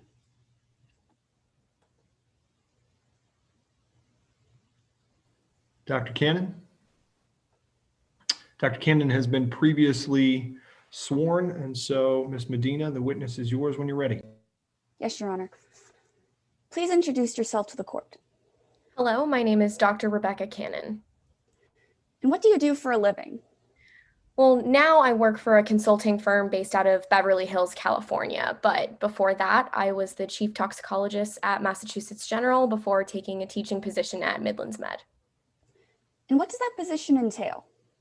Well, as a consultant, I get to take the experience that I gained on the medical field and then go back and review the expert reports of other doctors for accuracy. It's basically my dream job. What kind of education do you have to hold such a position? Well, I got my bachelor's from The Ohio State University before going on to medical school at Harvard, where I specialized in toxicology. Have you ever been published in your field? Yes, over 50 times actually. I really love being the first one to publish on a topic, so whenever there's something new being discovered, I'm always the first to write on it. I usually write about pharmacology and toxicology. What is the difference between pharmacology and toxicology?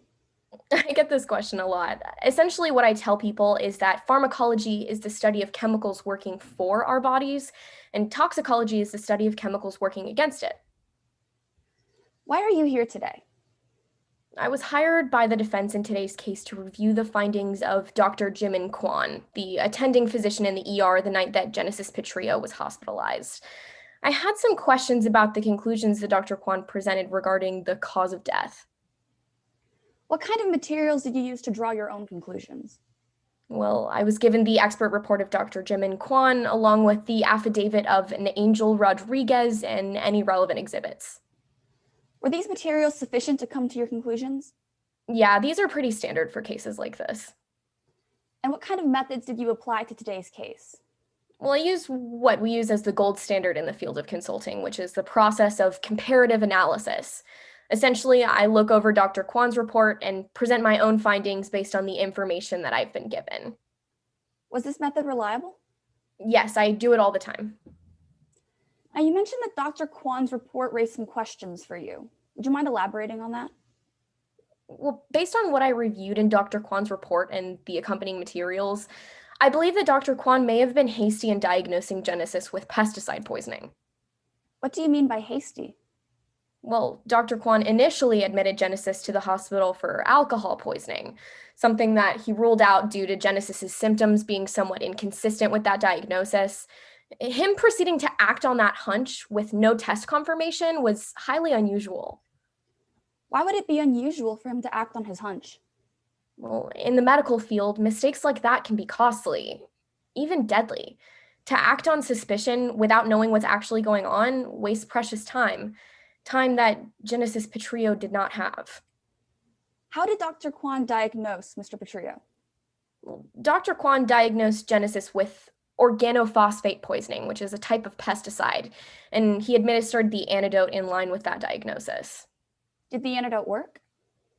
No, unfortunately, it did not. So was Mr. Petrillo exposed to pesticides? Yes, but that's a little complicated. So there's actually not a simple blood test to confirm that someone is suffering from pesticide poisoning. The only test that we can administer to check for that diagnosis is to test for low levels of an enzyme known as acetylcholinesterase to see if organophosphates could be the cause of injury. This is the test that Dr. Kwan ran on Petrillo. Dr. Cannon, would you recognize Exhibit 5 if I showed it to you in court today? I would. Your Honor, permission to show Exhibit 5 on the screen, noting that it is pre-admitted into evidence. You may. Dr. Cannon, what are we looking at here? This is Genesis's blood test result from the early morning of June 8th.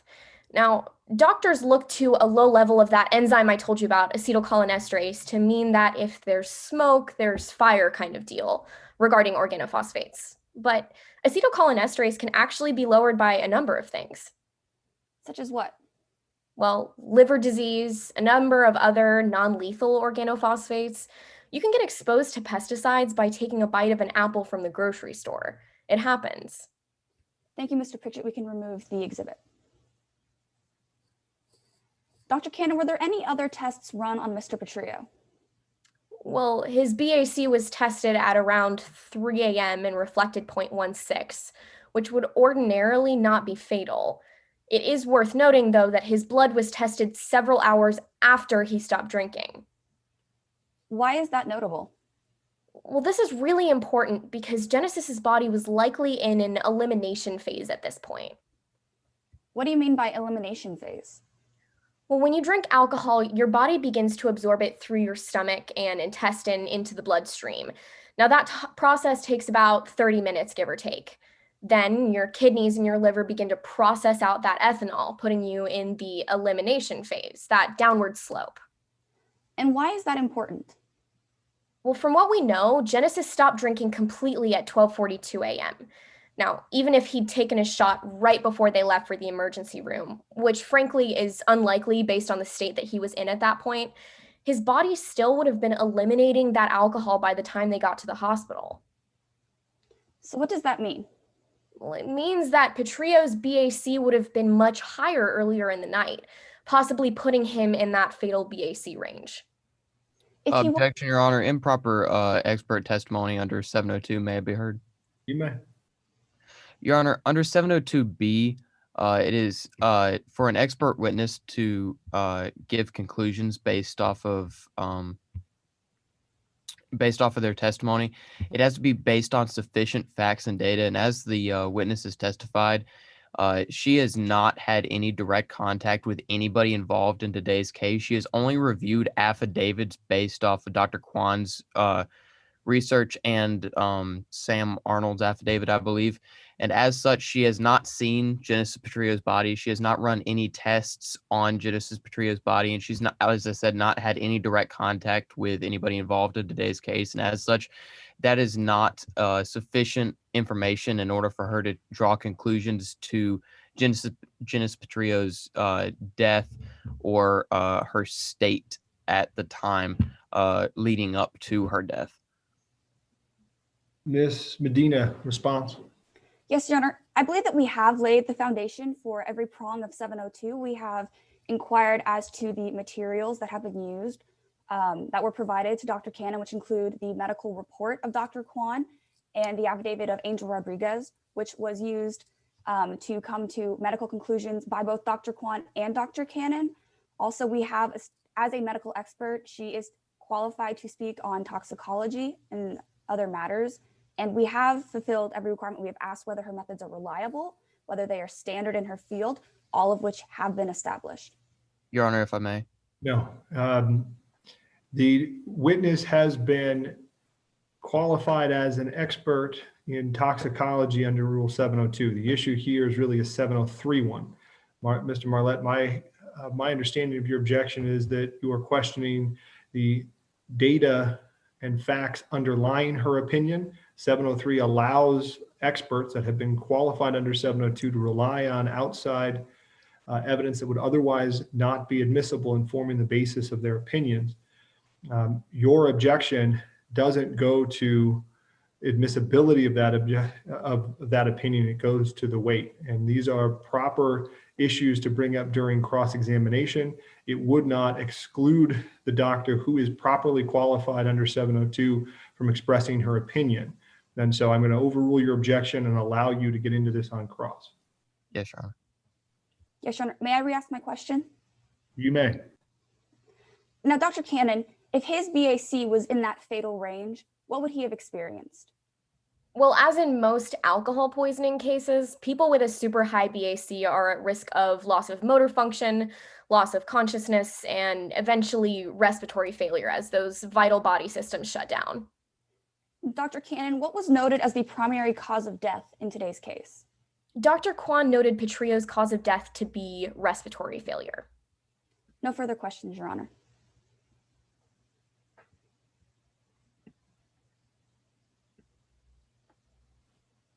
Cross-examination. Yes, Your Honor. Dr. Cannon, you've testified in 35 cases in your career, isn't that true? Yes, over 6 years. I'm pretty busy. And of all of these cases, you solely testified for the defense? Yes, so that's actually pretty much in my job description. I'm a consultant, not a doctor. So what I do is I go back in and review other doctors' expert reports for accuracy, which means that I usually end up testifying for the defense. And Doctor, you're a consultant for Gardner Consulting? Yes. And Detsky Roach and Rodent Killer is one of your largest clients? Yes, they are. And Doctor, you were approached by the CEO of Detsky, isn't that true? Yeah, there was a really, frankly, pretty unpleasant conversation that I had to have with him. And in the interest of full disclosure, I included it in my report just so everybody was super clear and everything was super above board. But I actually ended up finding a pesticide partially responsible, even though they asked me not to. And I really hope I still have a job after this. And the CEO said that if your company plans on keeping their business, that pesticides could not be found to be the cause of Genesis Petrio's death. Isn't that true? Objection, Your Honor. Hearsay. Your Honor, if I may. Yes, sorry, I'm having some trouble unmuting. Go ahead. Under 8033, present state, mental, emotional, or physical state, as the question elicits, the CEO had made a plan to not continue business with Gardner Consulting, and as such, under 8033, this is an exception to hearsay. Mr. Marlette, I don't think you've laid proper foundation under 8033. I'm going to sustain the objection. You can attempt to lay additional foundation if you'd like. Yes, Your Honor. Yes, Your Honor. Doctor, you haven't published on topics of organophosphate before, correct? Not organophosphates specifically, no. And you're being paid $50,000 for your appearance today? Yep, that's pretty standard for consulting fees. And Doctor, you didn't have access to speak with anybody involved in today's case? No, and that's actually not usually a part of my job description. Again, I really am mostly concerned with expert reports most of the time. So that doesn't involve going and interviewing anybody because I'm looking at the validity of the report itself. And you didn't speak with anybody whose statements you reviewed? No, again, that's really not usually a part of my job description. You also didn't have access to Genesis Petrio's body? No, by the time I was getting around to looking at some of this stuff, it had been several months and Genesis had already been buried. So that would have been really improper. In fact, Doctor, you never performed any tests during this case. No, again, I didn't need to. I was reading through Dr. Kwan's report. And Doctor, a BAC of 0.16 is extremely unlikely to cause death, true? Yes, which is why I mentioned that Genesis's body was probably in an elimination phase. Like I said, it had been several hours since Genesis had stopped drinking, so 0.16 wouldn't have been an accurate description of his peak BAC. But in fact, a 0.3 or higher a BAC is needed for the lowest end of alcohol poisoning, correct? Yeah, and I actually plugged some numbers into a graph to see if Genesis could have maybe reached that point, and it's definitely within the realm of possibility. But a 0.3 is almost double that found within Genesis Petrio's body, correct? That's correct, but Genesis was drinking over the course of many hours at, I believe, a rehearsal dinner, so that's definitely, again, within the realm of possibility. And Doctor, if Genesis Petrio had ingested pesticides apart from the wine, you would have expected to see an esophageal burn, isn't that true? I would have expected to see one, but I actually have seen cases where it didn't cause that esophageal burn as we were talking about. So it's not a guarantee that it'll be there. I usually look to check, but it's not a guarantee. But you didn't find an esophageal burn on Genesis Petrio's body, correct? I did not examine Genesis Petrio's body. An esophageal burn was not found, correct? It was not noted anywhere in anything that Dr. Kwan looked at. Again, it's not the only thing that we look to test for pesticides. The Cara wine was tested positive for the organophosphate pesticide, correct? Yes, I believe the bottle was tested, but that actually was in contention as well, as it was found in the same trash bin as some cans of pesticide, which there could have been some cross-contamination. So to my understanding, there was some questions regarding that test. But the other food and drink at the reception were not tested positive for organophosphate, correct? No, nothing that was left tested positive, but had Genesis eaten some food that contained pesticides, it would have been in his stomach and therefore not testable. But Doctor, you concluded that the most likely cause of Genesis Petrio's death was from organophosphate poisoning from the Cara wine that Harper Martini produced, yes?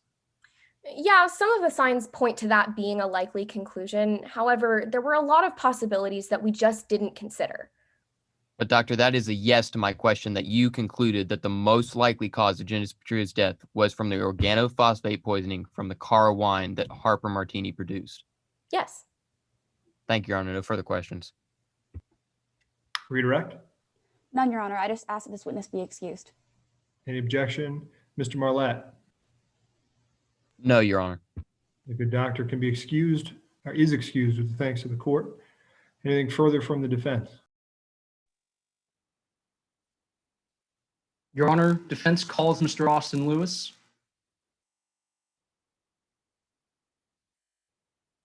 Mr. Lewis has been previously sworn, and so Mr. Pritchett, whenever you're ready. Yes, Your Honor. Good morning. Please introduce yourself to the jury. Good morning. My name is Austin Lewis.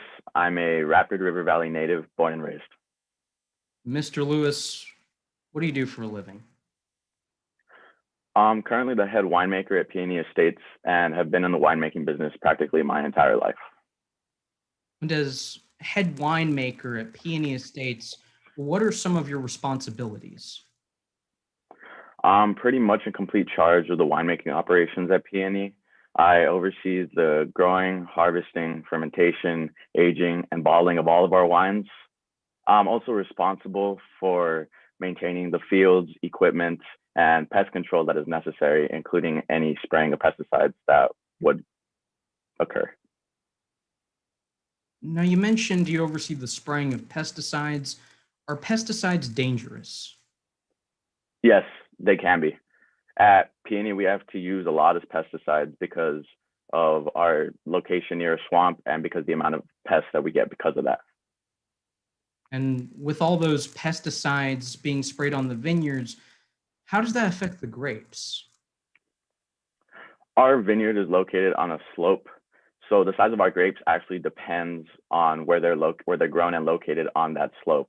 Grapes around the top tend to be smaller, and while grapes around the bottom tend to grow a little larger due to the excess of water. So for that reason, I was concerned that spraying chemical pesticides directly on the vines would contaminate those bottom grapes with unsafe levels of pesticides. Mr. Lewis, what did you do about these concerns? First, everywhere that I thought would contain unsafe levels of pesticides, I would rope off. Second, at the end of the season, I would throw out those grapes that I thought would contain the contaminated grapes. I've personally supervised these control measures every year except for 2018. Okay, now before we talk about 2018, I want the jury to get a clearer picture of the map of Peony Estates. Would you recognize a copy of that if it were shown to you today? Yes, I would. Your Honor, permission from Ms. Villarreal to post Exhibit 4 on screen, noting it's already in evidence. You may.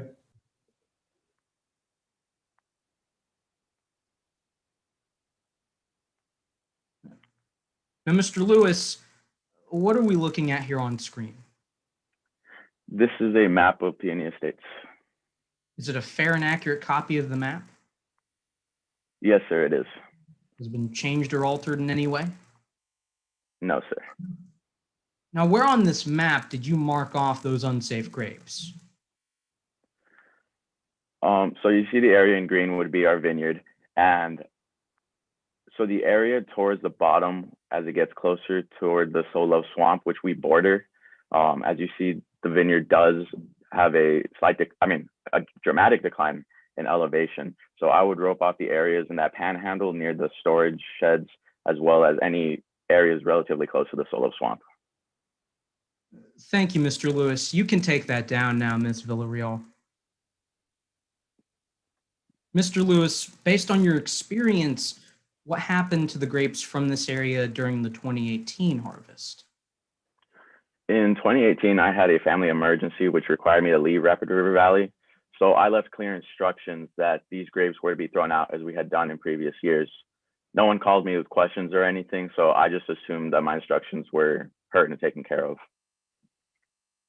Well, if grapes were contaminated by pesticides, is there any method you can use to distinguish those grapes from clean grapes? There's no way to tell, not for grapes and not for wine either, because pesticide is clear and does not have a certain scent. Mr. Lewis, were any grapes used during the 2018 winemaking process? Yes, all the harvest would have been used except for the grapes in the areas which I roped off. Is it possible that some contaminated grapes were used during the 2018 winemaking process? I can't say for sure what happened during the 2018 harvest because I wasn't there.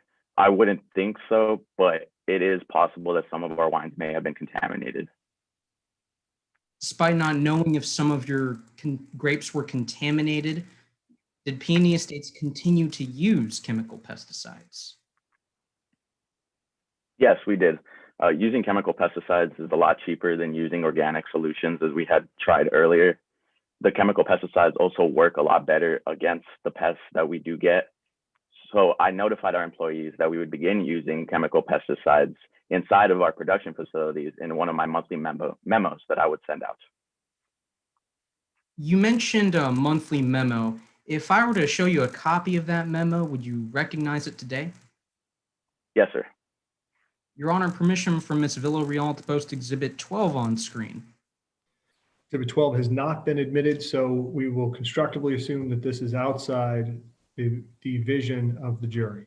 Yes, Your Honor.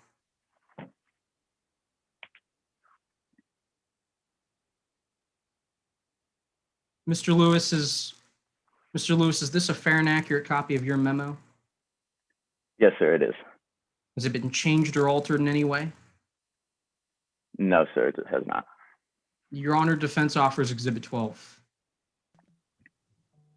Objection, Your Honor, to hearsay, as these are the statements of the statements being offered for the truth of the matter asserted. May I respond, Your Honor?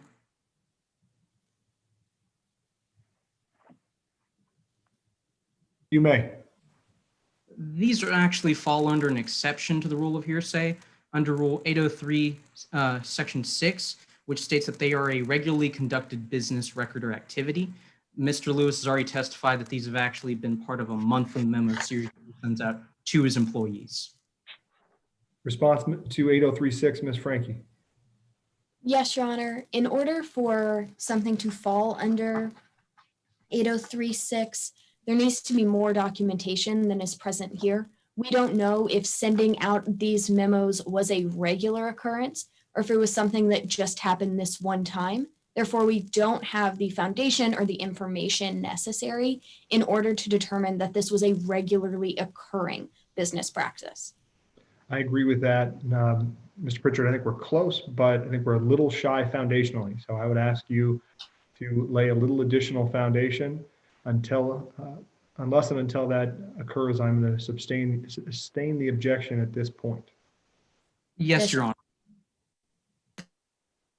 Now, Mr. Lewis, with chemical pesticides being inside the bottling area, were there any health issues for Peony Estates?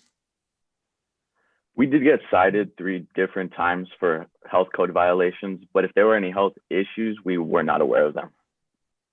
I want to take a moment and shift over to your relationship with the owner of Peony Estates, Ms. Harper Martini. Mr. Pritchard, what was that like?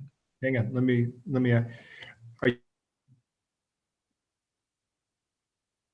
I'm sorry, Your Honor? Are you going to attempt to lay additional foundation for Exhibit 12? No, Your Honor. Okay, if that's the case, then I need you guys to take it down. Yes, Your Honor. May I repeat my question, Your Honor? Go right ahead. I want to take a moment and talk about your relationship with Ms. Harper Martini. What was that like? Well, we've always had a good relationship since the day we met. Harper's main and only priority seemed to be the winery and Casey, her daughter. A lot of our conversations, especially as we got closer to the wedding, tended to close with our conversation about Casey's fiance, Genesis. You mentioned that a lot of your conversations started to end with Genesis. What exactly did you mean by that? Well, naturally, Harper seemed very preoccupied with the wedding. I also know that Harper did not like Genesis very much. They had a lot of arguments, and it was clear that Harper would be happiest if Casey didn't marry Genesis. But like I said, Casey was her main priority, and I know she would have done anything to make her happy. Mr. Lewis, based Objection, on... Your Honor, to speculation to the statement that Harper would have done anything to make Casey happy under Rule 602, we haven't heard any foundation for this claim. Response, Mr. Pritchard. Your Honor, I've already moved on to my next question. It's already on the record. That's not how it works. We have an objection. Yes, Your Honor. Timely, and so I need you to respond to it. Certainly, Your Honor. Mr. Lewis has already testified he's spent a number of years with Ms. Harper Martini working as her head winemaker. He's had numerous conversations with her during that time. He'd be able to testify as to what her relationship is with her only daughter. Response, Ms. Frankie. Yes, Your Honor. Although they have worked together in the winery capacity, we haven't heard about how much Harper would talk about her personal life with Mr. Lewis, who does work with her in her business. And also, we haven't heard any foundation for the lengths Harper would go to make her daughter happy. We haven't heard any foundation for those sorts of comments to be made by Austin Lewis. Therefore, this is inadmissible under Rule 602. I agree with Ms. Frankie. I think that we, again, are breaching over the line into speculation.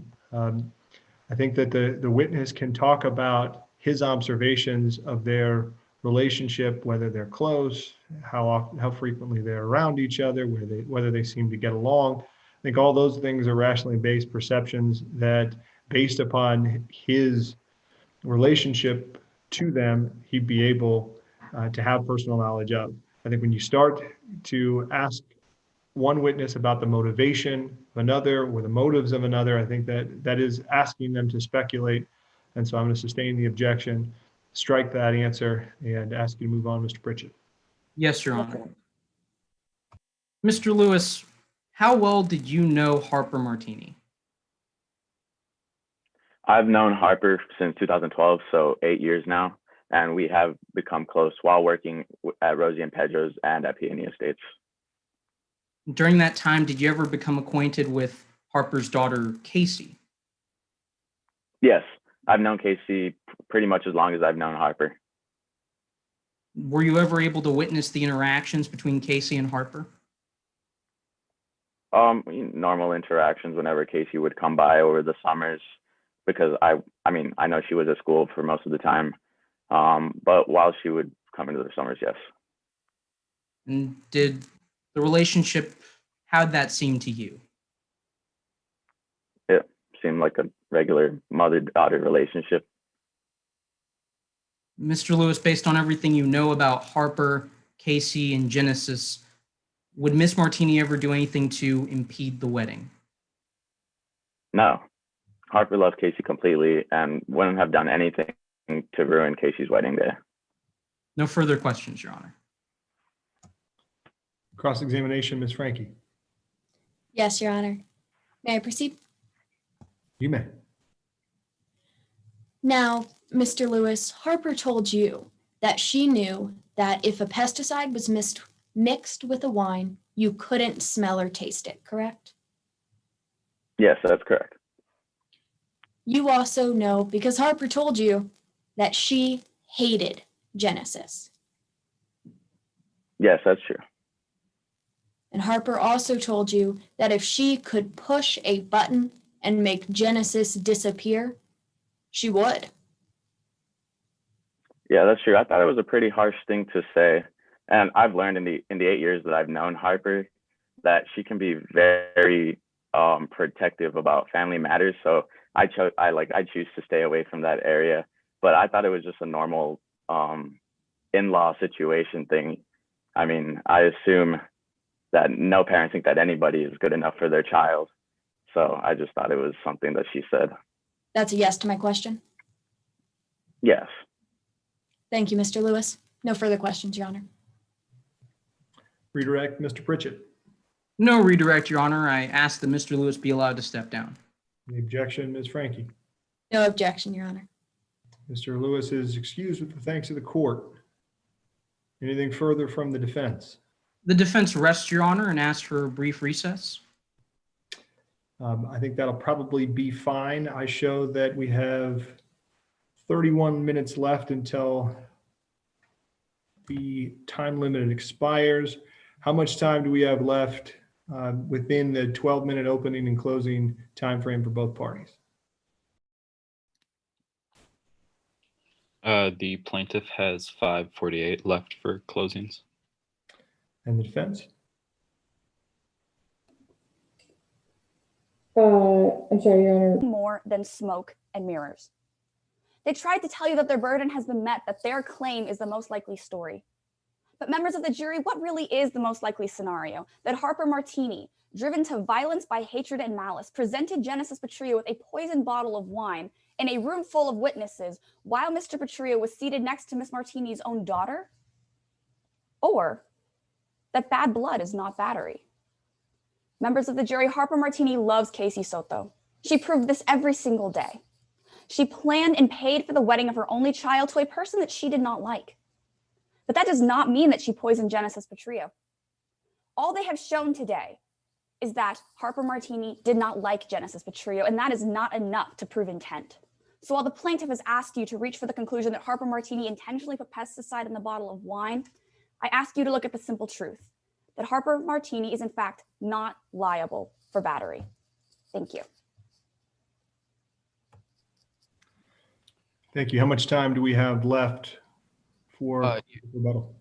Your Honor, I have 41 seconds left, but I would just like to ask that my co-counsel be allowed to screen share what has previously been marked as Exhibit 24. You may. Does the defense agree that we've got 24 seconds? Yes, Your Honor. Okay. Go ahead and screen share, Mr. Marlette. Go right ahead. Thank you, Your Honor. Ladies and gentlemen, bad blood is not battery, but intentionally poisoning another human being definitely is battery. Don't take my word for it, though, ladies and gentlemen. In Harper Martini's own words, written in this note right here, She wanted to make Genesis Petrillo disappear. Find Harper Martini liable with battery.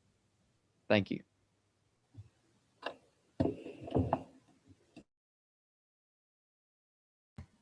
All right. Nice job, guys. Let's take a few minutes to let the scoring judges complete their ballots. We'll just hang out. Judge Stallman and Judge Vance, take all the time you need. Let me know when you're ready for comments.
All right, looks like Judge Vance has submitted her ballot. How we doing, Judge Stallman?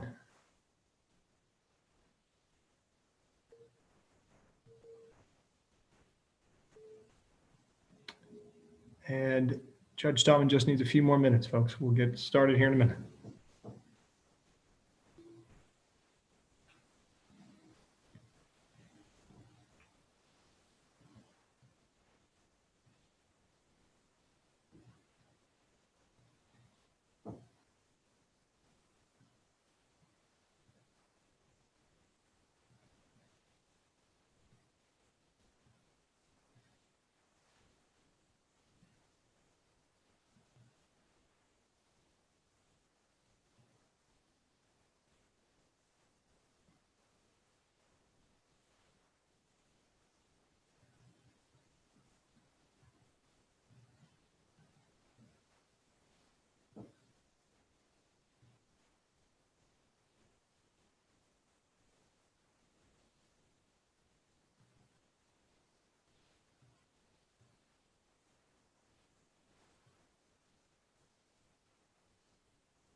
All right, looks like we're ready to reconvene for comments.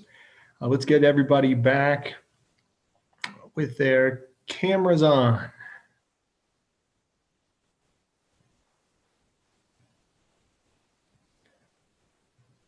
All right. Excellent job, guys. You've heard enough from me. I'll give some comments here at the end. Let's hear from the people that are more important, our scoring judges. Hi, I'm Tara A. Vance. I'm here with my baby. She's been asleep the whole trial, so that's why she's in the little wrap.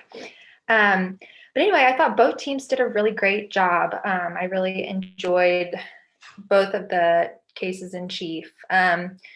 Just a little bit about me. I have been a prosecutor for 4 years. I went to Baylor Law School and did several different mock trial teams there. As a prosecutor, I know it's different than civil cases, but we obviously deal a lot with BACs and things like that. So I have a really good understanding of all of that. Just kind of one comment across the board, and this doesn't apply necessarily to everyone, but I don't want to single anyone out. On cross-examination, one thing that's very important is to listen to what the witness is saying. I think a lot of times, especially in this virtual context, it's easy to stick to your script and you know what questions you want to ask and you know what answers you want to get from the witness, but that witness may not be giving you the exact answers that you want. And so to have flexibility and adapt to whatever they're saying can really be powerful and make you an even better advocate. And just one thing that came to mind was when y'all were, I can't remember who it was, but when you were cross-examining Dr. Cannon, she made one comment, and I know what she meant by this, but she said, "Oh, I'm not a doctor. I just review other doctors' reports." Well, she is a doctor, and here she is calling herself not a doctor, and whoever was cross-examining her just totally let that slide. And that's something, you can just pick up on things like that and go off script. So that's just a comment across the board to everyone. In criminal prosecution, not only do we not know what the witnesses are going to say on cross-examination, we don't even know who they're going to call. And so we have to be flexible. And I think even as the plaintiff, you can make your case through cross-examination. And my other comment that I wanted to make was for both sides is I liked your themes, but I thought you could have incorporated them more through your witnesses. You did a great job of tying them in from opening to closing, but I didn't hear them as much through your witnesses or even on cross-examination at all. So just in competitions going forward, that's something that you could practice, is trying to at least incorporate your theme somehow with each witness to really hammer it home for the jury. But like I said, both sides did a great job and I really enjoyed watching y'all. Thank you, Judge Vance. Judge Stallman. I have to follow that. That's not okay. Well, a little bit about me. My name is Mark Stallman. I'm currently a 1L at Baylor Law School. I did mock trial for 2 years. So I want to say that everything that Councilman Avance just said, I completely agree with 100%. But everything outside of what Avance said, please take with a grain of salt, because I'm really not that much more experienced than you are. But I did have a couple things. Mostly very positive. I've got to judge 3 of the 4 rounds this go around, and this was definitely my favorite. Just to be honest, it was clean, well executed, directs on both sides. I mean, great pacing of the questions, really good use of language to set up and key in my mind what facts I need to focus on and recall later. I liked all of that. Witnesses did a great job, especially the experts. Y'all use of explanatory language to help me remember as a juror, hey, I'm not a doctor. What does this mean? Oh, that's what it means. Thank you. And that was very, very good. Something that I was missing a couple of times. I know it's we're in a virtual format, and God help you all for trying to do this over Zoom. But something I was missing on cross a couple of times were objections to help break up the flow. I had a lot of really, really good, solid stories, and as a crossing attorney, you don't really want the directing attorney to be able to get that out, especially on experts where the information is so technical and so important to get a really clear flowing story. So, I mean, there were a couple of times where objections, you may not have won it, but they would have helped break up the flow. And it is a preference thing, but I think that's very helpful. Something I would caution on themes. If you're going to have a theme that focuses primarily on some negative emotions or some negative facts that are for your client, it would be good to have a clearer way to redirect that to where you're trying to get to. I mean, Vince, you had a good idea. It was great. But every time you tried to redirect that bad blood to somewhere where you needed to go, there was always a waiting objection or a waiting reason that they couldn't go there. That may just been a bad batch of witnesses for your call. I don't know if there was an issue. It wasn't that big a deal, but I did notice something there. Trying to think if there was any other major issues. I can't think of many. Like I said, this was a very clear and well done round. So, I mean, good job all around. If there's anything I'm missing, it'll be in my comment sheet. Thank y'all. All right, so that leaves me. My name is Jake Friedberg. I'm a senior deputy district attorney with the city and county of Denver. I have been a prosecutor for 9 going on 10 years. I'm in our gang unit, so I focus exclusively on prosecutions of gang violence. Before coming to law school, I did undergrad mock trial at CU and went to nationals. I coached the team at CU and took them to nationals as a coach. I then competed in the traveling teams at CU Law and went to nationals. And I have been judging mock trial teams, judging mock trial any chance I get ever since then. I've tried over 100 jury trials. And so I don't say all that to brag. I say all that to tell you that I love this. That's why I'm here on a Saturday morning. And I have experience both as as a mock trial competitor, law school and undergrad, and then obviously experience as in actual trial itself. And I know that there are differences, and I will try to be as brief as possible, though Judge Vance can tell you that prosecutors have a hard time with that. I'm going to try not to take up a lot of your time, but as I'm going through, I will do my best to differentiate where I know the difference lies between the real world and mock trial. But all this is an educational experience to kind of teach you how we do our jobs. So I'm going to reiterate all of the good things that the other 2 judges said. I'm so impressed with you guys. I can tell you that I judge, like I said, on all levels. I think that you guys would beat the pants off of some law school teams that I judge. I think you'd beat the pants off some lawyers that I'm up against. And you guys are an undergrad, and I'm just so impressed with that. So keep at it. I think everybody has a tremendous amount of potential, and I hope you had as much fun participating as I had participating with you. At the same time, that's the portion of my show where I tell you how great you are, and you guys are great. My job here is to tell you where you screwed up, because I want you to all do better. So don't take all this with a grain of salt. Understand that really I'm blown away by everybody. I want to start by talking about directs. And the one, I know that time is exceptionally tight, especially in this format. I recognize that. But at the same time, absolutely nobody redirected. And I think that is a terrible mistake. Always, always, always, always, always, always redirect. A couple of reasons. First of all, most importantly, we as lawyers like to have the last word, and redirect allows you to have the last word. But on top of that, you also then get a chance to get back in there and clean up things that have been muddled on cross-examination. The biggest and most glaring evidence of that, Ms. Villarreal, I can't believe you didn't get up and redirect the defendant after she got pounded by that note. You have to get up and you have to ask her some questions there. You have to rehabilitate. It's so critically important. And I think that my experience, the reason that young lawyers don't redirect is they don't know what to say. And they don't know what to say because you're not taking notes. Okay, be honest. You guys are under a pretend oath and pretend court. Who actually took notes during the course of this trial? A couple of you guys did. I did. You guys saw me frantically I take 2 sets of notes during all this. All right.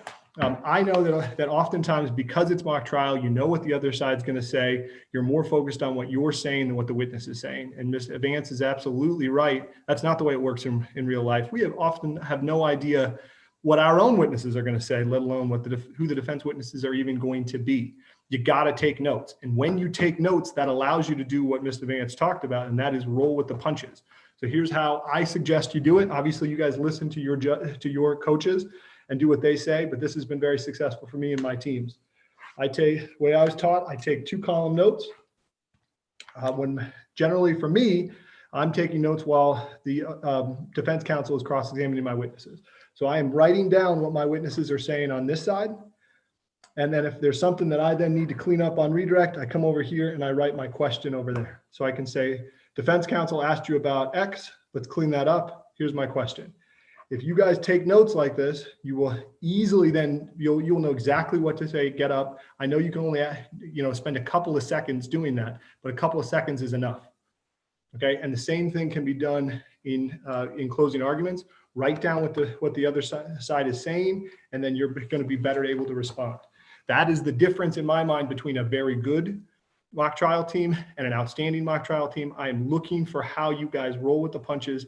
Every round is different, and you've seen that now, even though the problem is the same. And so I want to see you guys react, and I think you guys can do a better job of that. Okay, moving on from there. You can't hide your bad facts, guys. You have to embrace your case and your witnesses, warts and all. And so you can't just assume or hope that the other side's not going to bring up the bad stuff. Again, I know that time is tight, but if you have an opportunity to get out in front of it, if you have an opportunity to spin this stuff first, then you're out in front of it.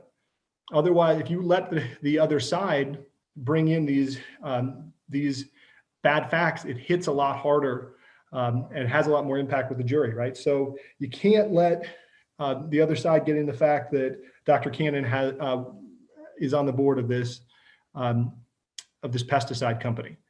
Ask her about that beforehand. It's a couple of seconds.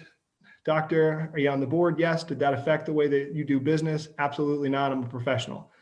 That's all you need to do. And then when the other side brings it back up again, the jury's like, I've already heard this. I don't care. Let's move on. You can't let the plaintiff bring out the note and the fact that the defendant tried to pay the decedent off. That's huge. And that stuff lands with an explosion, whereas you can just get that out in front and say, I'm a concerned mom and I'm trying to save my kid. And look, I did whatever I could, but there's nothing illegal about trying to pay somebody. I would never poison somebody, period. End of story, right? And so now the note's a non-factor, or at least you've had an opportunity to get it out. And the jury doesn't think that you tried to hide it, because you're not going to be able to hide it. There's a whole bunch of other examples there. You just got to bring that stuff out, and then it's not as big a deal. Let's talk about laying foundation for the admission of evidence. When you guys are laying a foundation, understand that during that period of time, you are speaking to the judge, not to the jury. And so the way to do that cleanly is to make sure you know exactly what the requirements are under the rule of evidence and just speak directly to that, right? So 8036 requires that a record be made at or near the time of the event in question, that it be kept in the regular course of business activity, and that the witness is a custodian or otherwise qualified witness. Those are the 3 questions that I ask people. So I would ask, is this memo made at or near the time of the harvest in this case? Yes. Is it kept in the regular course of business activity for Peony Estates? Yes. And you're the one that actually created it? Yes. We move it into evidence, Your Honor. And at that point, the objection comes, you don't even have to argue. Your Honor, 8036 business record, sustained or overruled, it's in. You use the actual language. How can anybody mess with you? You've laid foundation perfectly. So that's the way I want you guys to prepare for these things. I also want you guys to use exhibits. Don't just flash them up on the screen. That's the evidence. This is the stuff that's important. And oftentimes I'm trying to catch up, listening to what people are saying, taking notes myself.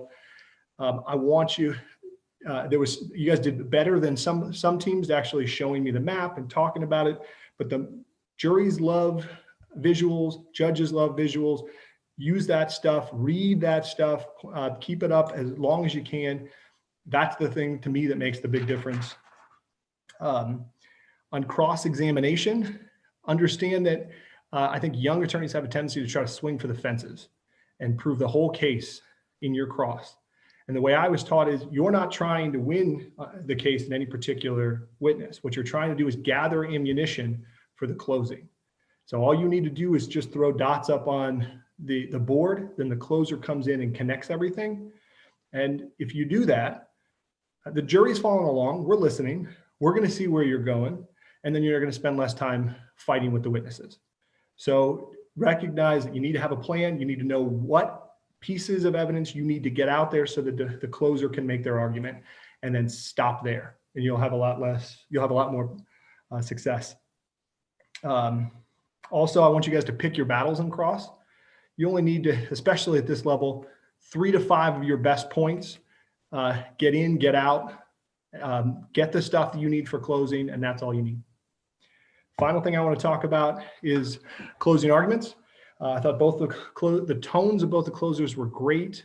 Your presence was excellent, but there's the difference in my mind between a good closing argument and a great closing argument is that a good closing just gets up and tells me your story again. A great closing argument gets up and tells you why you win. Okay? What I try to do is help the jury make their decision. When they go back into the jury room, they are instructed that they need to, now they're given this packet of material, this packet of law that might as well be written in Mandarin Chinese. They have no idea what it means. And they're asked, okay, come get us when you're done. And so what I do is I take the time to go through the elements, and that's how I structure my case. And then I show them why I win. Let me give you a quick example and let you guys go. I am going to share my screen here for a moment.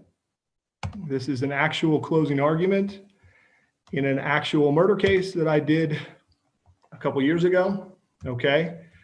My theme here was guilty man, guilty conscience. You'll see why here in a second. The defense here was really that my defendant was insane, that he was legally insane and he couldn't recognize the difference between right and wrong. So I talked about standard of proof. You guys know my standard is different. Obviously, my standard is beyond reasonable doubt. And then I talked about, then I go right to the elements. Let's talk about the elements of first degree murder. And there's a couple that we can just check off right away. We know that a person died. We know that this happened in Colorado. So that's done. So let's talk about whether or not we've got the right guy.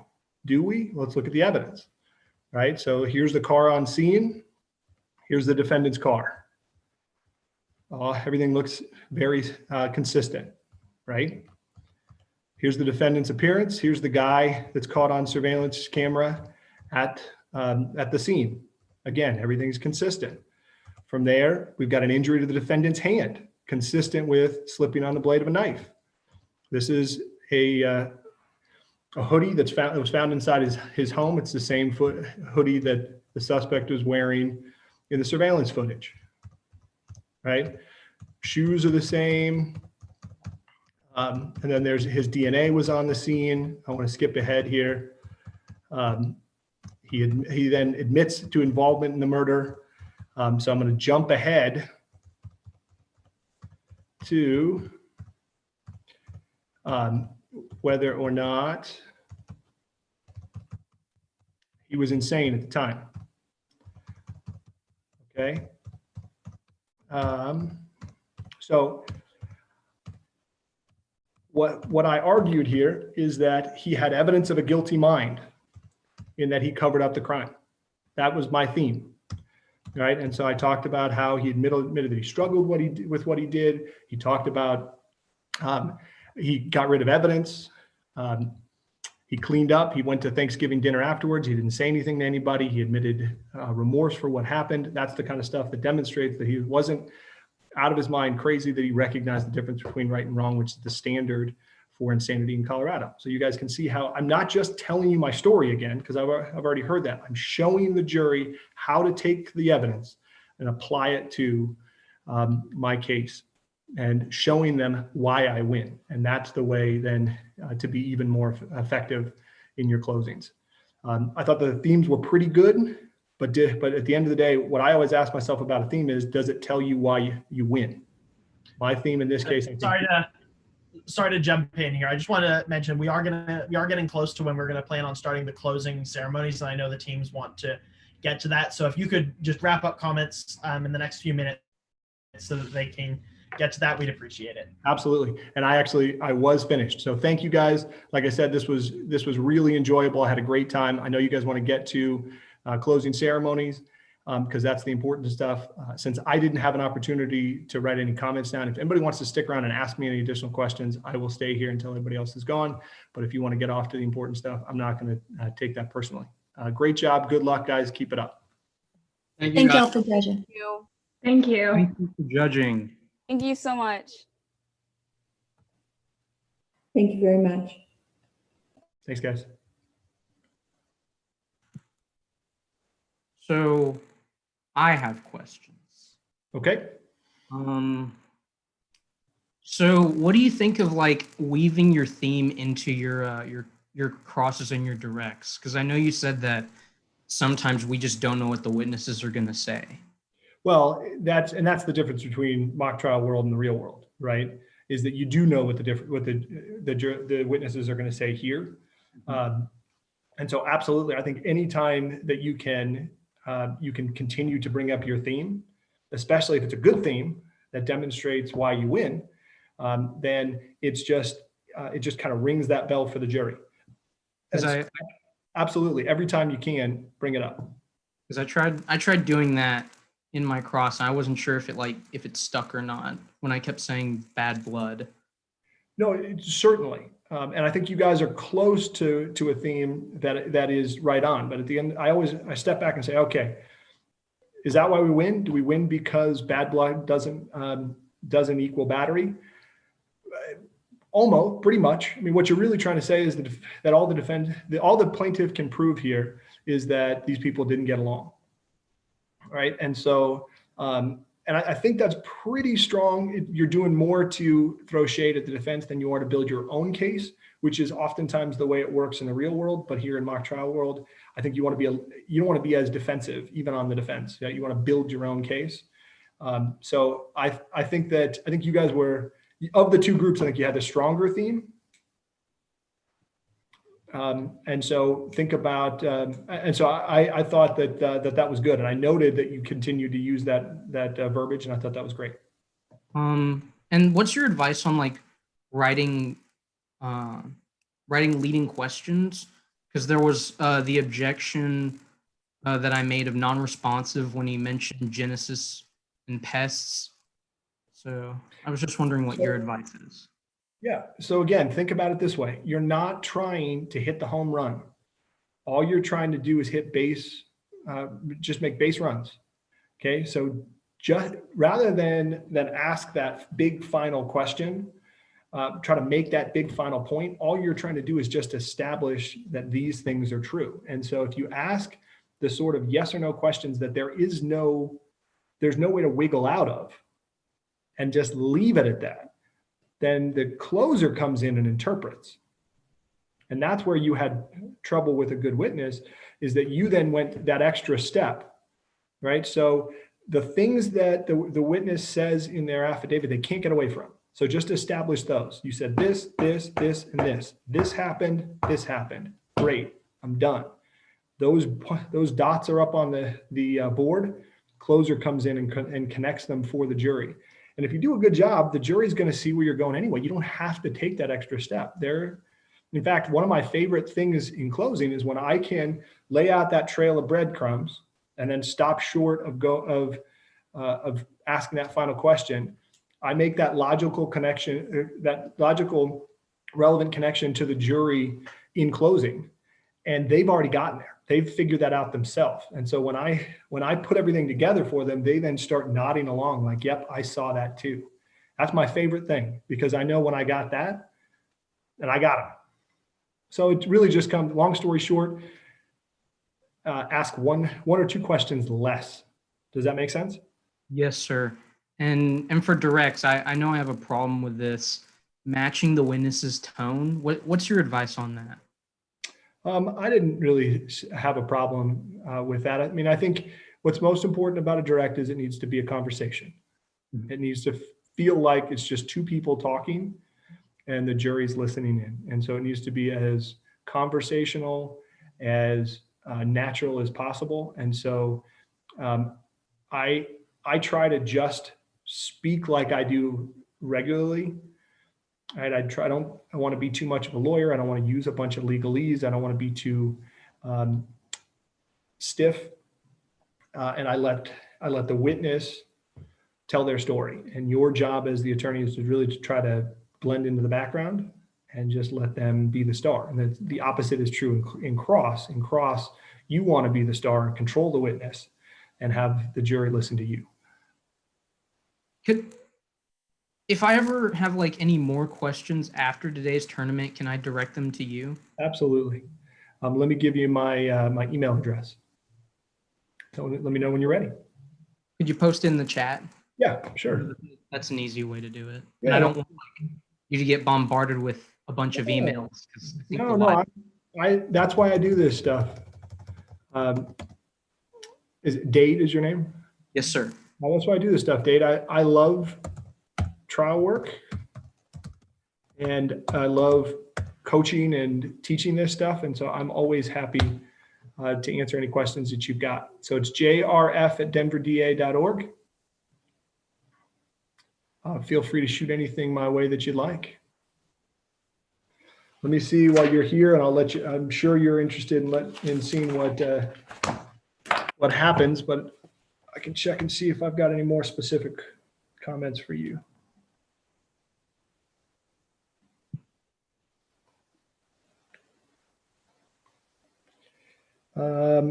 I like that you use the map. I want on your direct. I want to do more of that. I thought the structure was good. I thought the tone was good. You got to listen to the judge. Right? I asked you several times to lay more foundation, and I think you didn't know what to do because you didn't know what the rule required. So make sure you understand the rules, the requirements of the rules. You go back and you ask those things, and you can't go wrong. But you get a good job laying additional foundation for the speculation objection. And then you had a couple of one question too many's in your cross. I wanted you to pick your battles, just get to your main points. I said, good job bringing in the theme. Don't swing for the fences. And then I told you could bring back the remainder of the defendant's statement under 106, the rule of completeness, and you never did. Yeah, I realized that after I was done with my cross, and I thought, oh. Take notes. Take better notes. Write yourself a sticky note. I do that all the time. I do something to remind you. Like that's the hard part about all this is taking what you've prepared and matching that to the way things change and adapt and just be adaptable in trial. So you find your own way. Like I said, for me, it's sticky notes. But whatever allows you to do that. And then the other thing you can always do is stop at the very end and say, Judge, can I have a minute? Check with your co-counsels, see if you've forgotten anything. And then they can pick you up where you fell. And I'm sure somebody would have said, hey, ask about that statement. And there's never anything wrong with that. I know, and again, I know time's a huge factor, but I do that in every single one of my cases. Before I pass the witness, if I have a co-counsel, minute, Your Honor, I check with everybody else. I make sure I didn't miss anything, and then off we go. Okay, I will